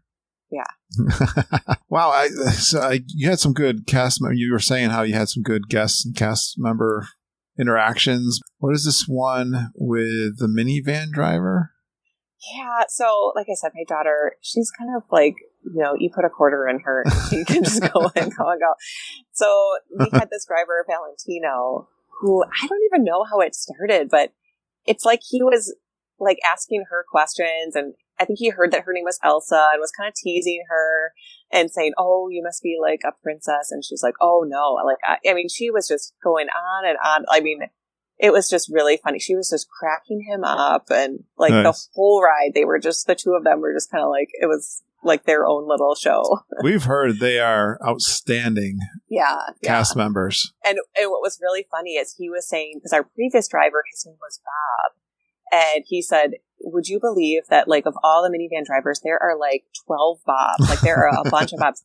So what was funny is, so he told her that we get out at French Quarter and there's another minivan right behind us, and Elsa pops out and goes and sees the other driver and says, "Hi, Bob." And he goes, "Oh my God, that is Bob. That is one of the Bobs."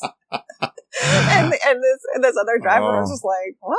Are you telling her about me?" Your daughter sounds like a character. I like that. Oh yeah. All right. We're going to finish off with some of our regular questions we love to. Mm-hmm. What'd you think? Anything in this trip that you felt was overrated? Like I said, I think the only thing is I felt like sort of. I don't even want to hear that. No, but I would do it again. I would for sure. All right. And I think I would. I think you may appreciate it more. Yeah, you'll appreciate it more next time. I honestly, maybe I just love Happily Ever After. I love the projections on the castle, but we were debating after that wine walk whether we would stay at Epcot to see Illumination, since my husband had never seen it. Yeah. And I had like fond memories of it from 20 years ago or something. Yeah. We kind of started to watch it and stopped a few, like kind of that bridge over by the United Kingdom area. Yeah. And I was like, oh, maybe they've changed the show already. Like, this just doesn't seem... Oh. I seriously thought that was not Illuminations. And so I was telling my husband, oh, no, this must be something else. And I liked Illuminations a lot better. And then I was like, oh, then I kind of heard the end part and like, oh, that was it. I don't know. Maybe I'm just like jaded or something from Happily Ever After, but I just didn't think it was as spectacular as I remembered it. I think things can be different depending on the mood and the day that you see things. But, hey, you're not going to miss it when it gets changed out. You're going to be able to you're going to be ready for the next show that they're going to be doing at Epcot. So what did you find anything that was underrated? Boy, now I have to like look at my notes because I can't even remember what I said. I think the T-Rex. And then my other tip. So I do, like you said in the intro, I love to go left and go through Adventureland and Frontierland first thing in the morning. That's like my favorite. Yeah. It just seems like nobody is over there. And it's just, I don't know. It's nice feeling like you have like a little piece of the park to yourselves. I like that Main Street Bakery where the Starbucks coffee is just always insane. Yeah. And I do love my coffee, especially iced coffee or cold brew. Okay. But last trip I found like those carts over by Frontierland have cold brew. Oh.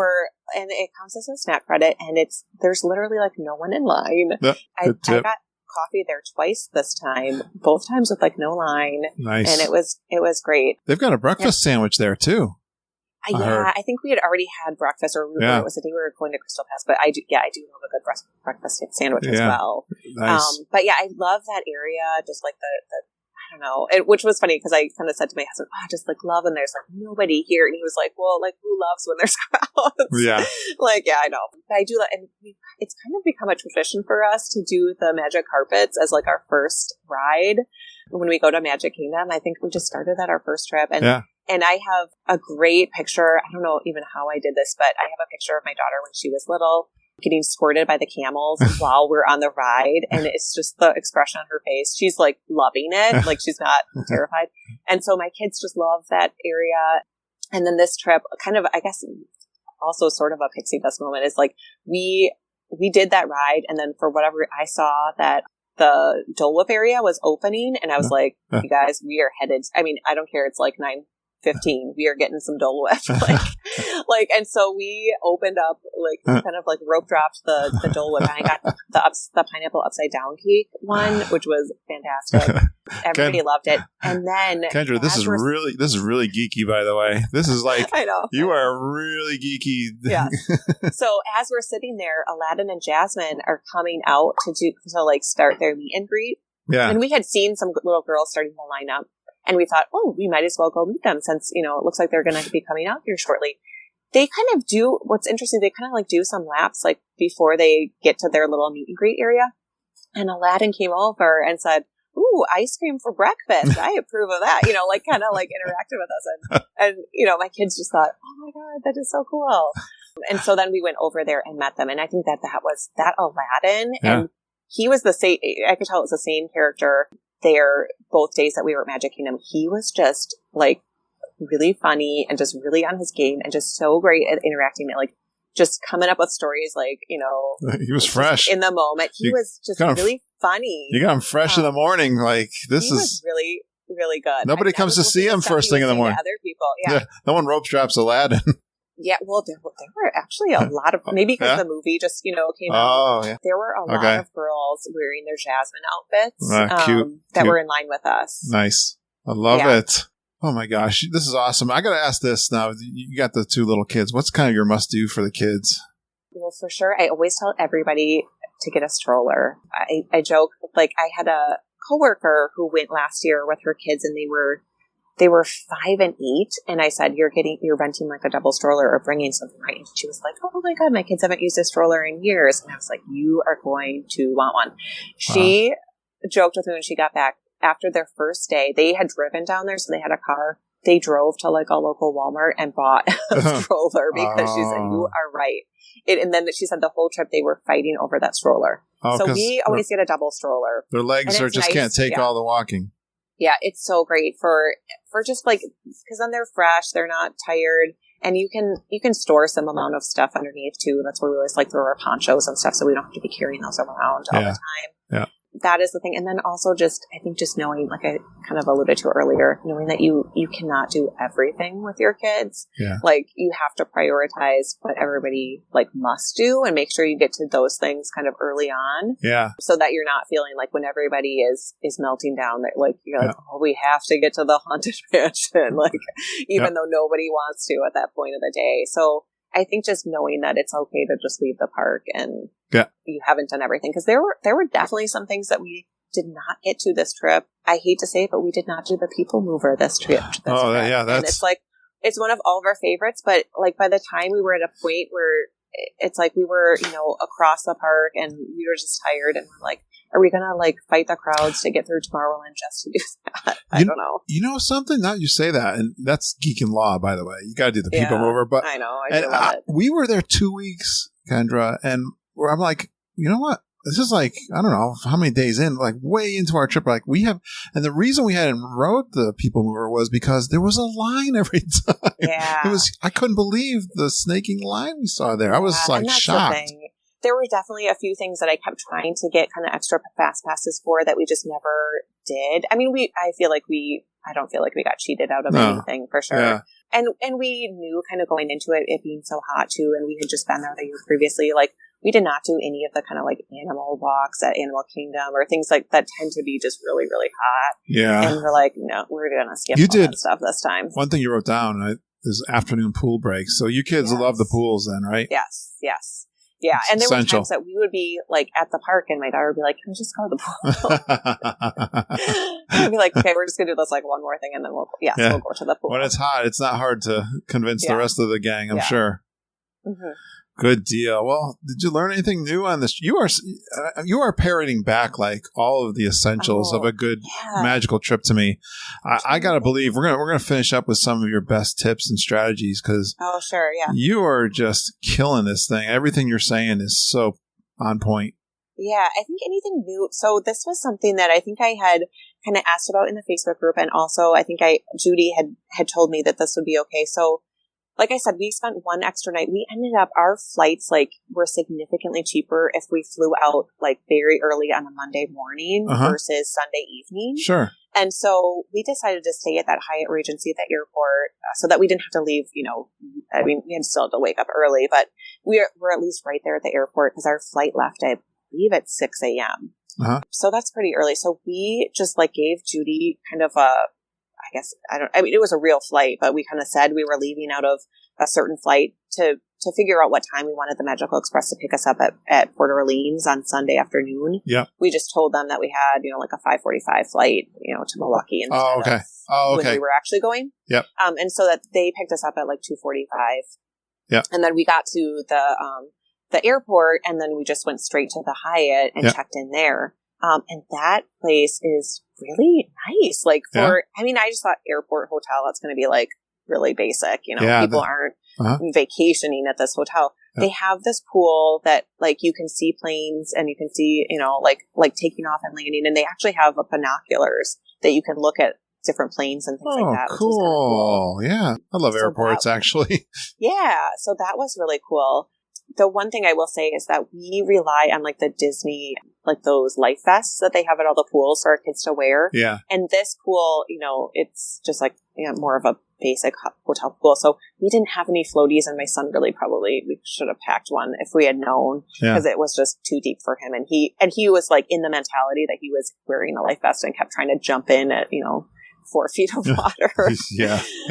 Yeah, so that was really nice. And I think, we were like, I think we might do this every trip, just like staying here. And we're actually thinking about, we're doing a Disney cruise in January and thinking about staying the night before in Miami. But we were like, we might just fly into Orlando instead and stay here and then go to Miami the next day. So that was really nice. Love it. And just knowing, that you can kind of like, I guess, fool the Magical Express on when you want to leave. Nice. The first time I've heard that tip. So yeah. Interesting. So would you do anything different next time on your trip to Disney World? So we did the dining plan for the first time because I think this is the first time that I felt like it would have worked out for us. Yeah. But I don't know that we would do it. We had a lot of snack credits left at the end. Okay. And I think and I feel like we were not starving on this trip. we ate great meals. We did snack, but I feel like towards the last couple of days, I was like buying Starbucks drinks for people. I was like getting, it was like we were loading up on candy and stuff at Goofy's Candy Shop at the last day. Buying guests. Don't know. Guests walking. Yeah. Hey, you want a coffee? I don't know that it would be worth it just because I felt like then it was like all this pressure to get all of these snacks. And we ended up getting a bunch of Rice Krispie treats and kind of candy that I think was just like not the best use of our snack credits. Don't you think this is what people ask this question all the time. Is it a good value or is it worth it? And my answer to everybody is it depends on your family, and it depends on the deal that you get, the package that you get. Like, we've been doing the meal plan lately because we've gotten such great deals on it. Like last January, part of our trip we did a split stay, and the French Quarter trip we did the meal plan. We got 45% off the meal plan, so it was it was like a no brainer. Yeah, I think, it totally depends. And I mean, it was nice, like, kind of not having to think about that, I guess, and feeling like, when you're looking at menu items that you can choose the most expensive thing. And absolutely, and getting the alcoholic drinks and getting wine and stuff too. Yep. And then we did do the tip. I think once again, I'm going to credit EJ. I think posted this on her trip. I would get like the sangria or like a beer or something to take back to the room. Yes. When we would get our, like, I quick service. Yeah. It. Yeah. I did that. I did that for breakfast. Because you're like, well, it's included, so you might as well get it. I did that. I felt a little weird, but I did it at breakfast. Can I have this 16-ounce beer? And I'm like, I'm not going to drink it right now. It doesn't go well with my coffee. Yeah, who cares? Your vacation. Yeah, that's what she said. She was like, I don't care. I was given this thought recently, and I think there's two camps with some people too, and it's like the convenience is awesome. There's no restrictions for what you can get on the meal plan. I mean, it's pretty open. That the person that like counts like every dollar, like, and is trying to figure it out, they might be on the other side and not want to do the meal plan. So like I said, it really depends. Figure it out for yourself. Talk to us, get our opinions, and you can, if you get a spreadsheet and work the numbers. I think if there's some sort of Disney dining plan calculator, that I plugged in like the meals that we had reservations for, and it did say that we would be saving some money this time, whereas I think in previous years. Yeah, maybe we wouldn't have been. And I will say it was nice having those mugs too. We did use them, and we would bring stuff to the pool. Such a great. And I ended up the last couple of days because we also ordered like Amazon Prime now. We ordered that from the airport to have groceries delivered to our room, including water bottles. But that stuff does not stay cold in those coolers. I mean, so we ended up filling up the like dining plan mugs with ice and water, and it would stay colder like longer. So we would take that into the parks with us. Oh, cool. Well, you are a great planner. I can tell. This has been an awesome podcast, by the way. Yeah, thanks. And tell me, when you're telling your friends, and I know your in-laws are like praising you to all their friends because you did such an awesome. What's kind of your best advice for newbies? I think I didn't touch on, like, I think the photo pass is super, super nice if you're doing any kind of like character beats. And we really took advantage of it and got some very nice photos of us all as a family. Oh, yeah. And my in-laws got some really nice pictures of just the two of them. Yeah. Like, it's like all of our Christmas card photos are taken care of now. Yeah, so true. Honestly, some of the nicest photos, this is kind of funny.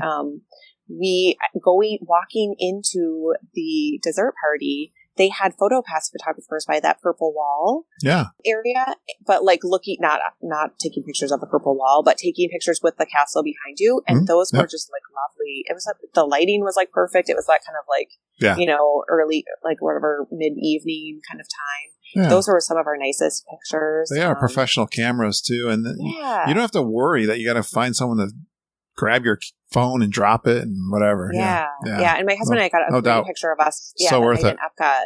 Yeah, we got a picture on the bridge to France, like with like the the Eiffel Tower, and it looks really nice. It's a no-brainer. If you're going to spend the kind of money you're going to spend at Disney World, for sure. Yeah, get the photo pass. It's the best. Yeah. It's the best souvenirs you're going to have for your.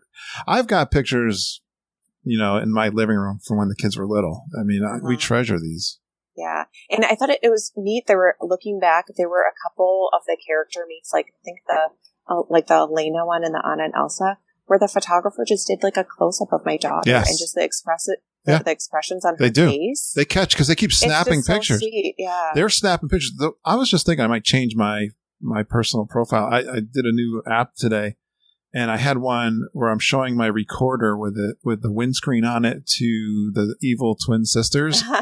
And it was like one of these, they're looking at my recorder and I'm looking at it. It's such a perfect for a podcaster, like kind of photo. Yeah. So I think that's definitely one. But I think too, I think not stressing about, like, it was so much more relaxing leaving that last night, just being at that airport hotel. I will say it was kind of fun for the kids too, because you watch people in the terminal you had a balcony looking in, and then we ate at like those food courts. Like, and I think the Orlando airport is unique in that it has a lot of food available to people who are not behind security. Like a lot of like our local airports, there's not a lot of food options that you would have if you were in the kind of pre-security area. Yeah. But they have kind of like a mall there basically in Orlando. So that was kind of a fun thing. Like I don't know. It kind of makes the like, I don't know, like you're like weaned off of Disney like gradually, like any, there's the Disney. There is something to be said for that, because Disney is like super like crazy all the time, and you gotta slowly come down from the Disney so it was high. A nice like kind of gradual adjustment to like we are leaving, we're going home. I like that. Well, I think you also mentioned here to prioritize those must do things, and you went with a big group, though it sounds like everybody was on the right page and everyone was getting to do things that they wanted to do. You broke up a little bit, you did some husband and wife time, so yeah, and I didn't realize too, so we did these sort of split fast passes, like for Slinky Dog, which was another first I think I forgot to mention. So my son went on the alien ride with my in-laws, and then my husband and I took my daughter on Slinky Dog, but we were able to, before you even get to the fast pass area, do that rider switch where they then scanned my mother-in-law, my daughter, and then they scanned my father-in-law, but he ended up not wanting to go on it because he's just not a roller coaster person, so I got to do it twice. We just switched magic bands. So I went on it with his. So even if you like have a big group like that, you can still do the rider switch. Like we had used it when it was just the four of us. Yeah. But we did that for that ride, and we also did it for Splash Mountain, where my daughter got to ride it twice with different grown-ups, and so that was really cool. Especially because those are like her two favorite rides are Splash Mountain and Slinky Dog. So that was a real bonus for her. Well, let me tell you, this has been a lot of fun, Kendra. Thank you so much. Thanks for booking your trip with us. Yeah, that was great. Takes a little bit of the the pain away from all of the planning, and you know that somebody is like overseeing that, and just being able to contact somebody for advice or questions. Like I said, just like I had just 2 days beforehand asked Judy, like, do I need to bring bowls for our cereal in the morning? And she replied back right away. So that was super nice. Well, and the Facebook group is really great too. And everybody is so nice and kind. Well, we're so honored that you trusted us, even though you know what you're doing. And you make some great points here. It could be just this little thing. And I learn things all the time. I mean, I'm learning things from you. I think it's this collaboration. I think don't be shy. I think we're some fun people to work with, and we're not gonna force anything on anybody, and we're just we want you guys to be the hero of the story, and we just want to guide you. And a lot of our audience, they know what they're doing, but there's always some new thing going on or something going.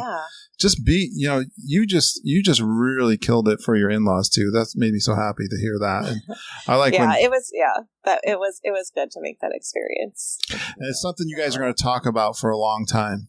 And This time with their grandkids, just that family time. We just don't get enough of it. And you did such a great job. Congratulations. Yeah, thank you. Thanks for coming on. You're now a super geek. I'm going to put you in the Super Geek Facebook group. Speaking of Facebook groups, I'm going to put you in there, and I'm going to ask everyone to say hi. Stay in touch with us, all right? Yeah, I will. We did book. We have a Disney cruise booked, as I think I maybe mentioned, in January. So, and that will be a first for us. So I know that there's lots of Facebook folks that have been on cruises, so I'll probably be looking for advice on that, because that's going to be brand new. My husband and I have done cruises, but not for a long, long time, and never a Disney cruise. So absolutely lean on us for that too. We've got people. We were just talking. Mom and I. Mom, I try to talk into a cruise all the time, but she's not going to have any of it because she's afraid.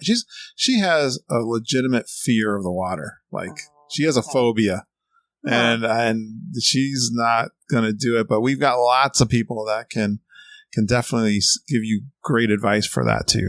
So awesome. Thanks, Kendra. Okay. Take care. Please stand clear of the doors. Por favor, manténganse alejado de las puertas. All right, that was such a fun trip to do, Kendra. Great job telling us all about your trip, and thank you again for picking us as your travel agent. You're a great example of trip planning and how to be the hero. Well, thanks to Melissa Kojal for the intro.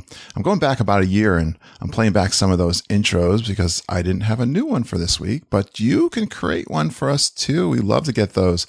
Tell us your name, where you're from, a fun Disney World fact about yourself, and that you go geeking on Walt Disney World with Curtis, Lindsay, and the whole geeking family. I'll play those as I get them in for our introductions. Well, we have an awesome Facebook group. It's private just for the geeking family. There was a post I put out there, I think it was Saturday. I called it Geekin' Law. Ride the people mover and wave at all the other guests that go by. It was just a thought that popped into my head. And we've been talking about these Geekin' Laws and tips. And Heather Marie Tyson wrote back, I think you should post a Geekin' tip once a week. Well, Heather, I really like that idea. And it actually got me thinking I should have a theme every day on our private Facebook group. And I will be the leader and post something every day on these themes. Tell me what you think about this. Give me some feedback. This is my idea.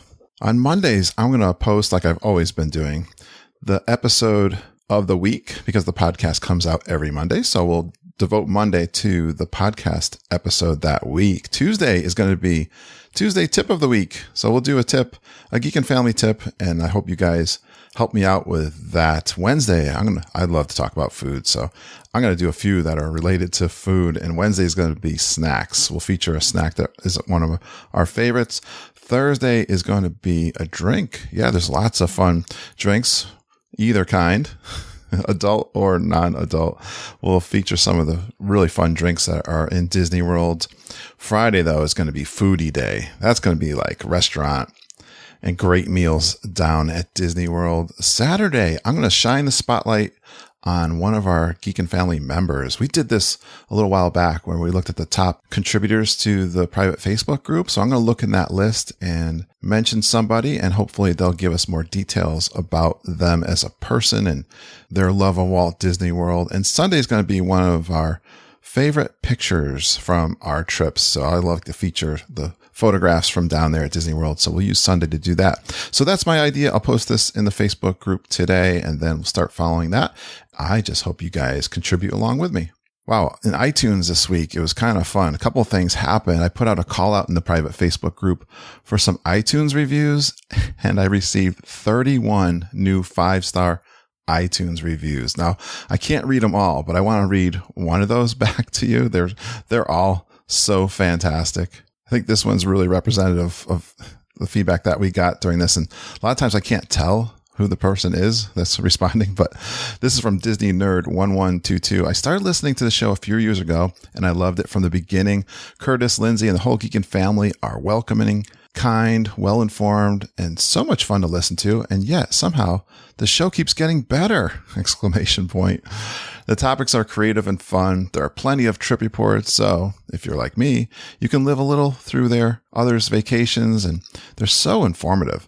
I've gotten many tips from them that have greatly improved my Disney trips, and you really feel like you're in the room chatting with friends when you listen. I look forward to this show every week to make my Mondays brighter. Wow, there are some great themes in that 5-star review that I absolutely, totally are proud of. that they find us welcoming and kind, and it's like talking to friends in a room. That really makes me feel great. Thank you so much, everyone, for all of the 5-star reviews you guys just sent in. It's a little weird to see them all from the same day. But it looks like iTunes is keeping them so far. You know, iTunes has recently made a change. This summer, they've been doing some things with their categories. And it was funny when I clicked on my podcast and went to my category, which is places and travel, but it's a subcategory of society and culture. Well, when I clicked on it, I'd get the whole list of all the podcasts in iTunes, like with no categories. So they've been doing some shuffling around, but finally it changed this week. And when you go to the homepage of iTunes on your desktop client, at least for podcasts, this is really cool. They show all the top ones at the very top, but then they start showing, as you scroll down, all the different categories that you can browse through, which you can click on a category. Like if you click on society and culture, you'll see the top shows from that big category. But as you scroll down, you now see a list of places and travel. And guess what? We're in the top 10. Our little logo is a little cut off, but it's there on the end. So our little podcast is really featured very prominently now in iTunes when people are looking. And I know if you search for Walt Disney World, we come up very high in the search, like in the top 5. So proud of that and so proud of all you guys. Thank you so much for supporting us. Let's shout out to the community, especially to Kevin Curtis Allen, Glenn Kessler, Rob Maderi, Susan Cox, Kelly Reese, Auntie Judy, Wendy Fox, Jackie Cole, and Deirdre Watson. We recorded episode 300 this past week. We reviewed our plans for the Grand Geek and Gathering. We covered our trip must-dos coming up for October, and we worked on some more of the list. You might be a geek items. We have 50. These are a list that we reviewed with Jackie Cole and her sister, Selena Roll. Yes, they rhyme. They are so cute. They did this You Might Be a Geek top 50 list. Well, we're going to grow that list. We had some people in our Facebook group add to it, and you're going to hear us talk about that in episode 300. It was an awesome episode. It was so much fun to do, and I'm really excited for you guys to hear it coming up on episode 300. But for now, guess what? We had a very special hello from a friend of all of ours. Hiya, pals. It's me, Mickey Mouse. I just wanted to invite all of my friends down to Walt Disney World for the G3. Meet up with Curtis, Mama, Kevin, Auntie Judy, and the gang. Have some margaritas in Epcot and have a swell time. Oh boy, see you real soon.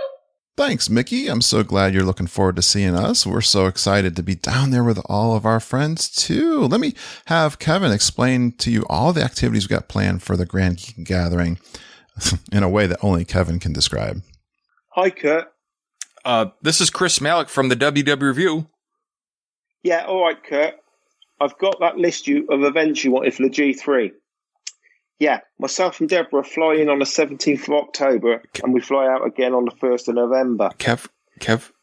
On the 21st, we've got Not So Scary Halloween Party booked. Also, then on the 24th, we've got Top of the World Lounge booked for a Geek Meet at 6 p.m. Yeah, Saturday, the 26th, we've got a group meeting up for breakfast at the Be Our Guest at 8 a.m. Kev. Then all day on that Saturday, we've got the Kessler Run.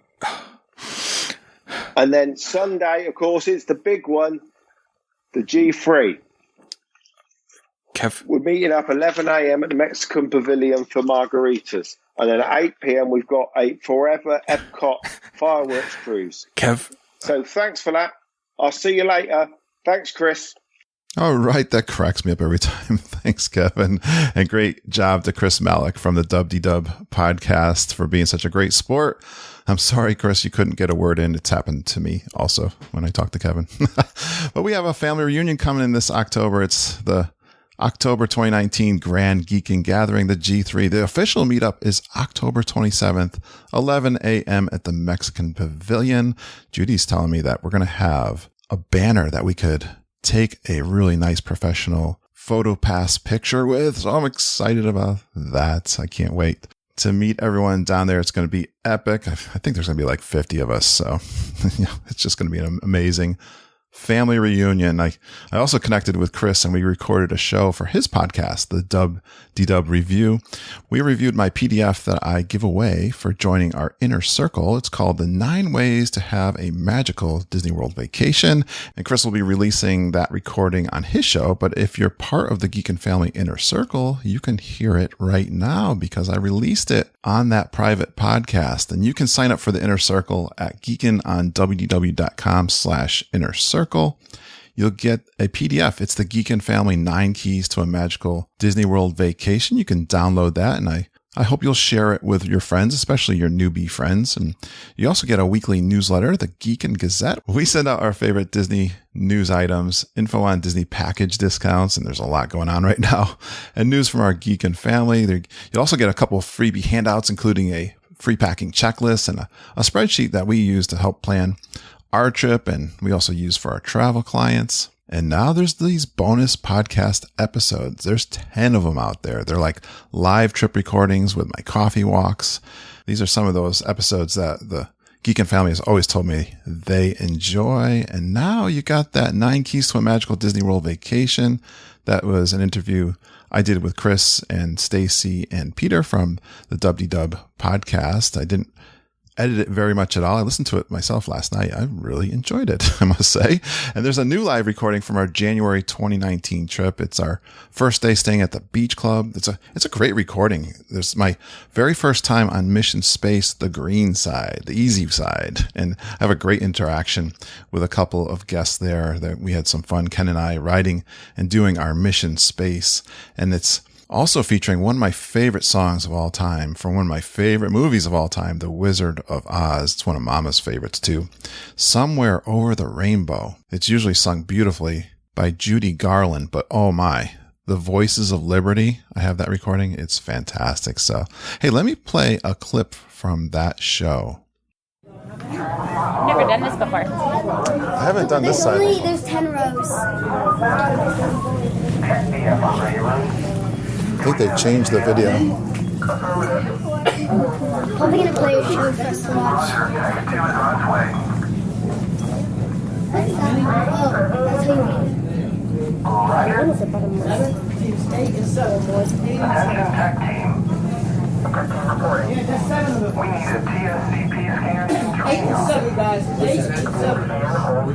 Get that space. Do you think those are real? What are you guys' names? I'm Mary. Mary?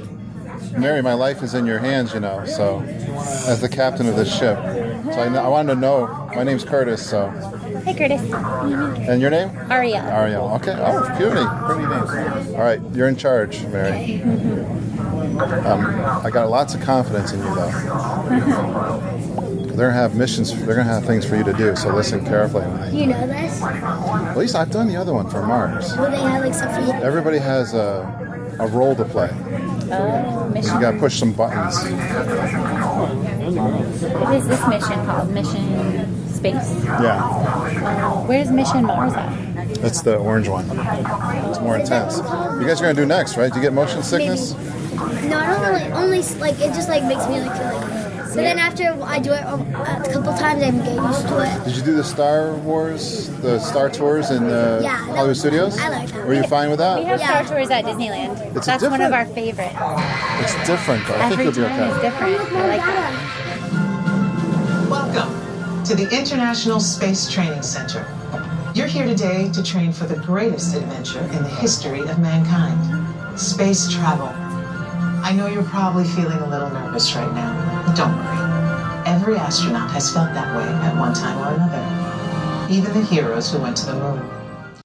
All right, that's just a couple minutes from that live episode number 10 from the Inner Circle, and it's all sponsored by our Patreon supporters. So thanks again for helping me create more fun and educational Disney World content for you geeks. And yeah, you got a couple of ways you can voluntarily support us. I'm so excited and grateful for the support we've received through our patreon.com account. Patreon.com is where you can pledge a monthly donation to the show. What's really exciting to me is how that Patreon support really got started by a couple of our super geeks going out to our community and asking for the listeners to contribute. This was during our 5-year anniversary, and wow, it really boosted the donations to this show. I'm so amazed and grateful for all of your support, geeks. Glenn Kessler was one of the super geeks definitely behind all this. So let me explain to you what Patreon is. Hey geeks, Glenn Kessler here from Maryland. I wanted to let you know that if you enjoy the podcast and Facebook community as much as I do, there's something you can do to say thank you and help ensure that both continue. We know Kurt's not the kind of person to ask for anything, so I'm happy to ask on behalf of all of those whose lives are enriched by having fun Disney content delivered to us through the podcast each week, a safe and positive Facebook group to share our Disney thoughts, and new friends constantly forming through this lovely community. So if you feel like I do, you can donate to the podcast through Patreon. There, you'll be able to set up monthly donations or a one-time gift. Every little bit helps to defray the cost of the podcast or bring extra content our way. Just go to patreon.com. That's Patreon, and search Geekin' on WDW. Thanks, geeks. Hope to see you soon. All right. Thank you so much, Glenn, and have a great trip to Europe. I know you're teaching a class in art over there. He's an amazing artist. Definitely check out Glenn's art at glennkessler.com. He's got some great prints out there. I've bought one for Mama for her birthday. I hope you support Glenn and his art Also, and hugs and thank yous again to all of you who support the Geekin family. I was in the middle of editing this show on Saturday afternoon, and a beep came on my computer that interrupted me. And I thought at first it was from the recording, but to my happy surprise, it was another Patreon supporter. And that was my email notification that I heard. And a thanks to Amy Gibbs. She writes back to me. I emailed her immediately thanking her. And she says, I love your podcast and listen to it faithfully. I love the whole family vibe. Exclamation point. I'm crazy for Disney. Our family goes 1 to 2 times a year since we joined DVC, and looking forward to the new fun ideas. Thank you so much, Amy Gibbs, for your support on Patreon. I've got 33 Patreons now. So amazing. Well, each week we share awesome tips for your Disney planning, and you can gain instantly that advantage by booking with Mama, Auntie Judy, EJ Cruz, and Jennifer Galambos. Email Judy and Mama at travelingtiaras@gmail.com. You can find EJ and Jennifer on their Little Dole Whips page. We are authorized Disney planning agency through Fairy Tale Concierge. Well, the big news recently has been all of the Disney discount packages, including free dining. There's a Visa card holder. There's a pass holder discount, and one we've been having some great success with is the festive fall family package. Can you believe we're into August? Well, you got to start planning your 2020 trip. So let us know so we can get you started on planning that 2020 trip. Mama, boy, she's noticing some of those slim pickings for the first part of 2020. So if you want to get in, especially on those value resorts, so get in contact with us immediately. And I know many of our travel clients are experienced geeks, but they really do appreciate our podcast, and they like it if Mama and Judy or Jen and EJ can book their fast passes and, those ADRs, or they just chat on the phone about all the options that are out there. Believe us, we tell you, we love talking Disney World every single day, like hourly. I hear them talking on the phone. So they can really help you guys. And hey, a big thank you to Kelly Carr, who recommended her friend Tim to us. Tim transferred his booking to us, and it was approved by Disney World this week. We are so grateful to all of you who are enjoying our travel service, rebooking with us, and you're referring your friend. So awesome. Well, Mama and Judy, all these guys, they watch out for you. The Fridays are follow-up Fridays. They review those clients' trips and check in on you, especially if you're hitting a countdown date around fast passes and ADRs. They got a whole list of things they look out for you and take care of you. They're always rearranging a little day here and there, but it's such a great team. They know that technical stuff of booking, and even I can help you with some of the things that I know if you want to talk to me. Bounce backs is a great way to do your next Disney World trip, and we just learned the 2020 bounce backs. They're happening, and there's an offer out there till the end of October, and it's a free meal plan offer deal. Yeah, it can be a really good deal to book your trip before you leave your current trip. So during this coming up through October, definitely let us know if you're interested before your trip this year, and we can contact Disney while you're there. We can be your travel agent. If you do book it, you can always transfer that to us. And if you're just joining the podcast and you're like, wow, this is a lot of great content, there's some great folks here teaching us great things, and you'd like to transfer your trip over to us, as long as you have booked within the last 30 days and you haven't paid in full in your trip, we can be your travel agent and help you and be your guide. And hey, if you got any questions for me, please email me at kurt.stone@geekinonwdw.com. I love hearing from you guys. It's a goal of mine to talk individually with as many of my listeners as I possibly can one-on-one. I got a couple of phone calls actually set up this week to review a couple of trips. And if you'd like to chat with me over the phone, Skype, or FaceTime, just reach out to me.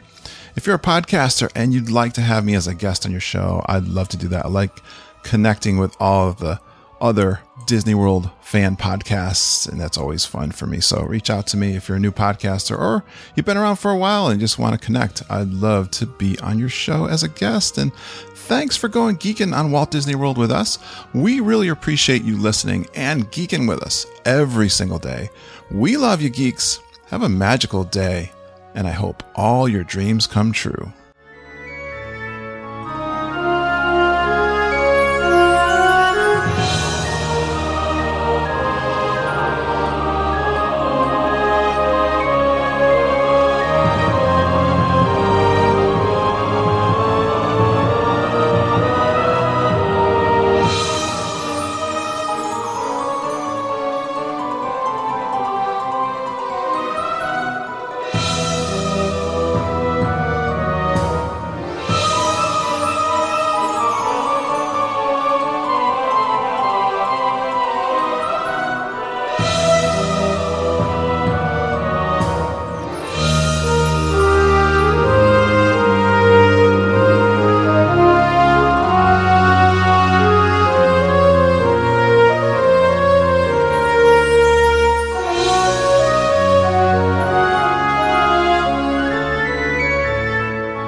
done, and Okay. it's coming in great.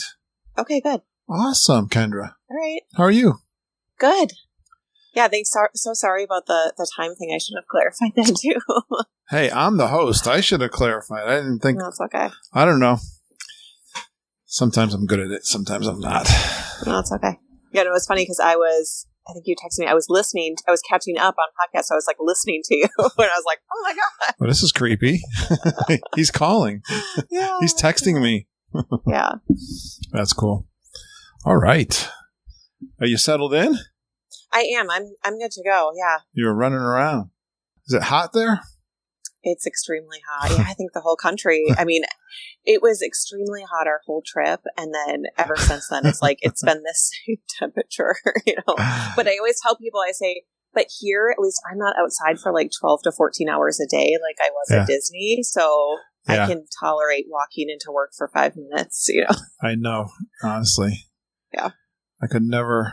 I really bless the guys that can work outside in this heat. Oh, yeah. For sure. All right. Let me grab my notes. Mm-hmm. Thank you for all your notes. That always helps me. Helps me a lot. I was looking back at some of our messaging, Kendra. Mm-hmm. Yeah. Just to remember what, and I think it was like, I don't know if I could see the dates, but it was like December or something, like we were chatting. Yeah.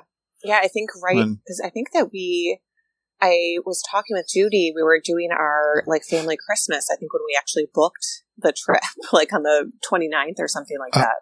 Yeah. Because you would ask me, your message was like, you must have just joined the Facebook group too, because I usually message people, and you might have said, "Hey, I'm in." I don't know. That's usually what happens. Yeah. But I don't know. I think maybe I'd asked a question about French Quarter or something. Yeah, that too. Yeah. Cool. So, I haven't done a lot of.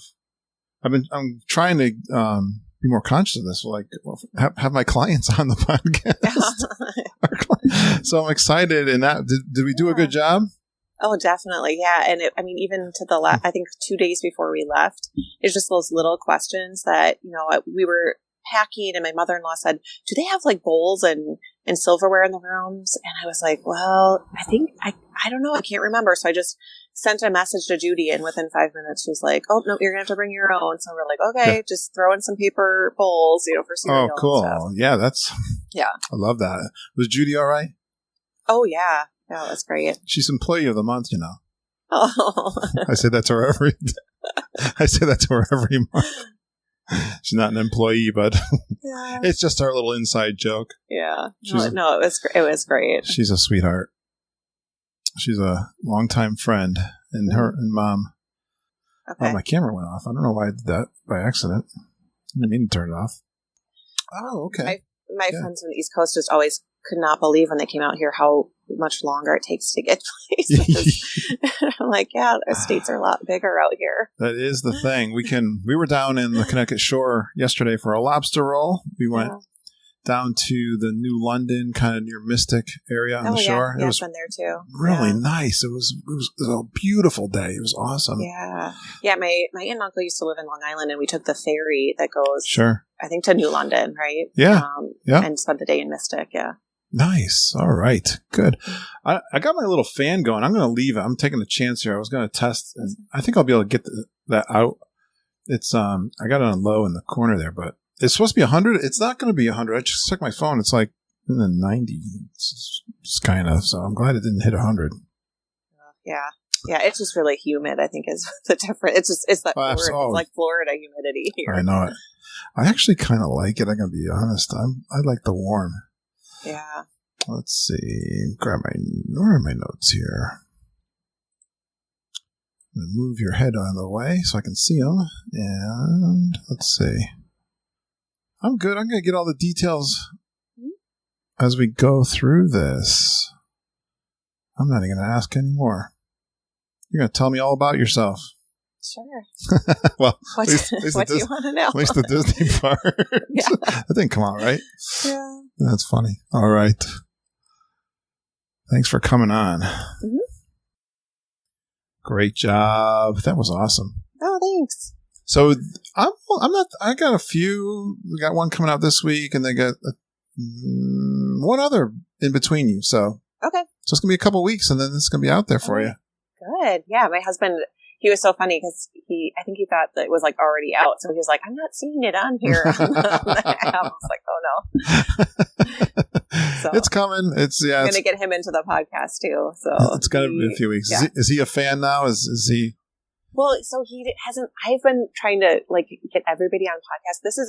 So my husband works in our town, like 5 minutes away. Yeah. I work like at the university hospital, which is like, from where we live, it's like a 45-minute drive. So podcasts are like my life. I mean, I could not do my commute without podcasts. Nice. And like, it just makes it so much, you're stuck in traffic, but you're like, I don't care. I'm still like, I'm listening about Disney World or whatever. Like, it just takes you to a different place. So I am like always trying to sell people on them. And they're always like, wait, like, do I have to pay for this? Is it? No, it's free. Yeah. Like, it's amazing. That's funny how people, it's great about podcasting that they say we're still kind of we're still in the beginning kind of podcasting, which is kind of interesting. It's been around. It's been around for like 10 years. And it really, I think I've been listening for maybe 6 years or something. Are there any other Disney World ones you like? The only other Disney one that I listen to is, what is it? Shannon Albert's Prep School. Prep to Go. Yeah. Prep to Go. Okay. Yeah, and it's interesting because I started listening to hers when I was planning my first trip because it was a lot of just tips and tricks or like how to do certain things for newbies. And now she's really gotten into more trip reports because I think people say I saw that how much too. they like trip reports. Because it is nice because you do, I mean, like, even if you're not planning a trip or you're not looking to go in the future, it's just, like I said, it's kind of like takes you to a different place and you can kind of like take yourself on a journey. I like the mixture there. I love this, what you're saying here. And I think she does. I've seen and listened to hers, and she does. I noticed that same thing. She did a lot of the tips kind of thing. And I'm trying to do that too a little bit, but mix it in. I have the opportunity to have people on like Lindsay and Holly, and we can have fun topics like that too. So I like those. Yeah. And I get a lot of good feedback about the trip reports, I think. And I didn't think about this. This kind of naturally happened, but people gave me feedback that, wow, I get so many tips from your show. And I'm like, all I do is trip reports. But in a way, I mean, that was... But things just come up, that people think of. Oh, yeah. And they come up, and I think they come in a natural conversation. Like your trip report right now was just like loaded with good stuff. Good. It was just it's funny. loaded. I have two of my staff members are taking trips both in November with their families. One it's a first time with her son is like my daughter's age, and then the other one has she has 4 kids. And so like every time they're like, oh, what do you think about this? Where should I rent a stroller from? Like all this stuff that I'm like. There's it's funny. I get people that go, you do a podcast on Disney. How do you keep that going? Like, how do you get, it's like, you have no idea. I know. It's just a delightful. It was funny because, the doctor who told me to get that ice cream sandwich in France, he heard I was going, it was like, I was leaving, I think, for my trip the next day. And he was like, oh, Disney World. Okay, I have some thoughts. And I was like, really? Because I have a lot of thoughts too. I was like, I've been before. Like I think he thought this was my first trip or something. But actually they stayed at Old Key West, which I had never really, I guess I just didn't realize how close it was until we stayed at Port Orleans too. No. For some reason, I just imagined it being so far away from everything else. I didn't realize where I was like, oh, I guess I didn't really know where it was. Yeah, until we stayed there. I wasn't really clear on where it was. But that looks like a nice place too. And I've heard those rooms are large too. It is. It's it was the first DVC property they built. It's such a I love that kind of vibe. I mean, Old Key West, that South Florida vibe, the colors, the music. It is really relaxing. It's a deluxe, but it's not next to a park, which I kind of like.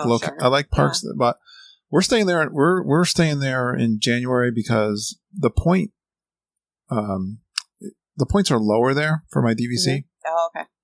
So we can stay, I think, a couple extra. We're going to do the 2 bedrooms, like amazing there. Yeah, that sounds lovely. Yeah. And we stayed there when there. Yeah, and I did mention, I don't think I mentioned in the interview, but you had texted me about the adjoining rooms, and that was fantastic. Oh, it worked out? Not something I expected to have at all. Like, yeah. Because I don't think I requested it. I mean, I think I knew it was possible, and so I don't know. I mean, you'll have to ask Judy.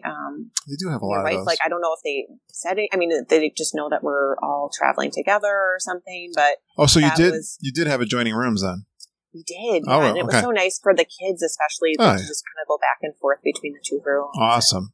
And you just pop in like, hey, you guys ready to go? Yeah, we do that. Instead of like walking out or calling or texting or something. Yeah, even for us 4, when we go, we usually have the adjoining rooms. Yeah, it was nice. Hey, thank you so much for trusting us and coming on the show. I'm excited for your show to come out. Okay, yep. Take care. Thanks so much. All right, bye. All right, bye.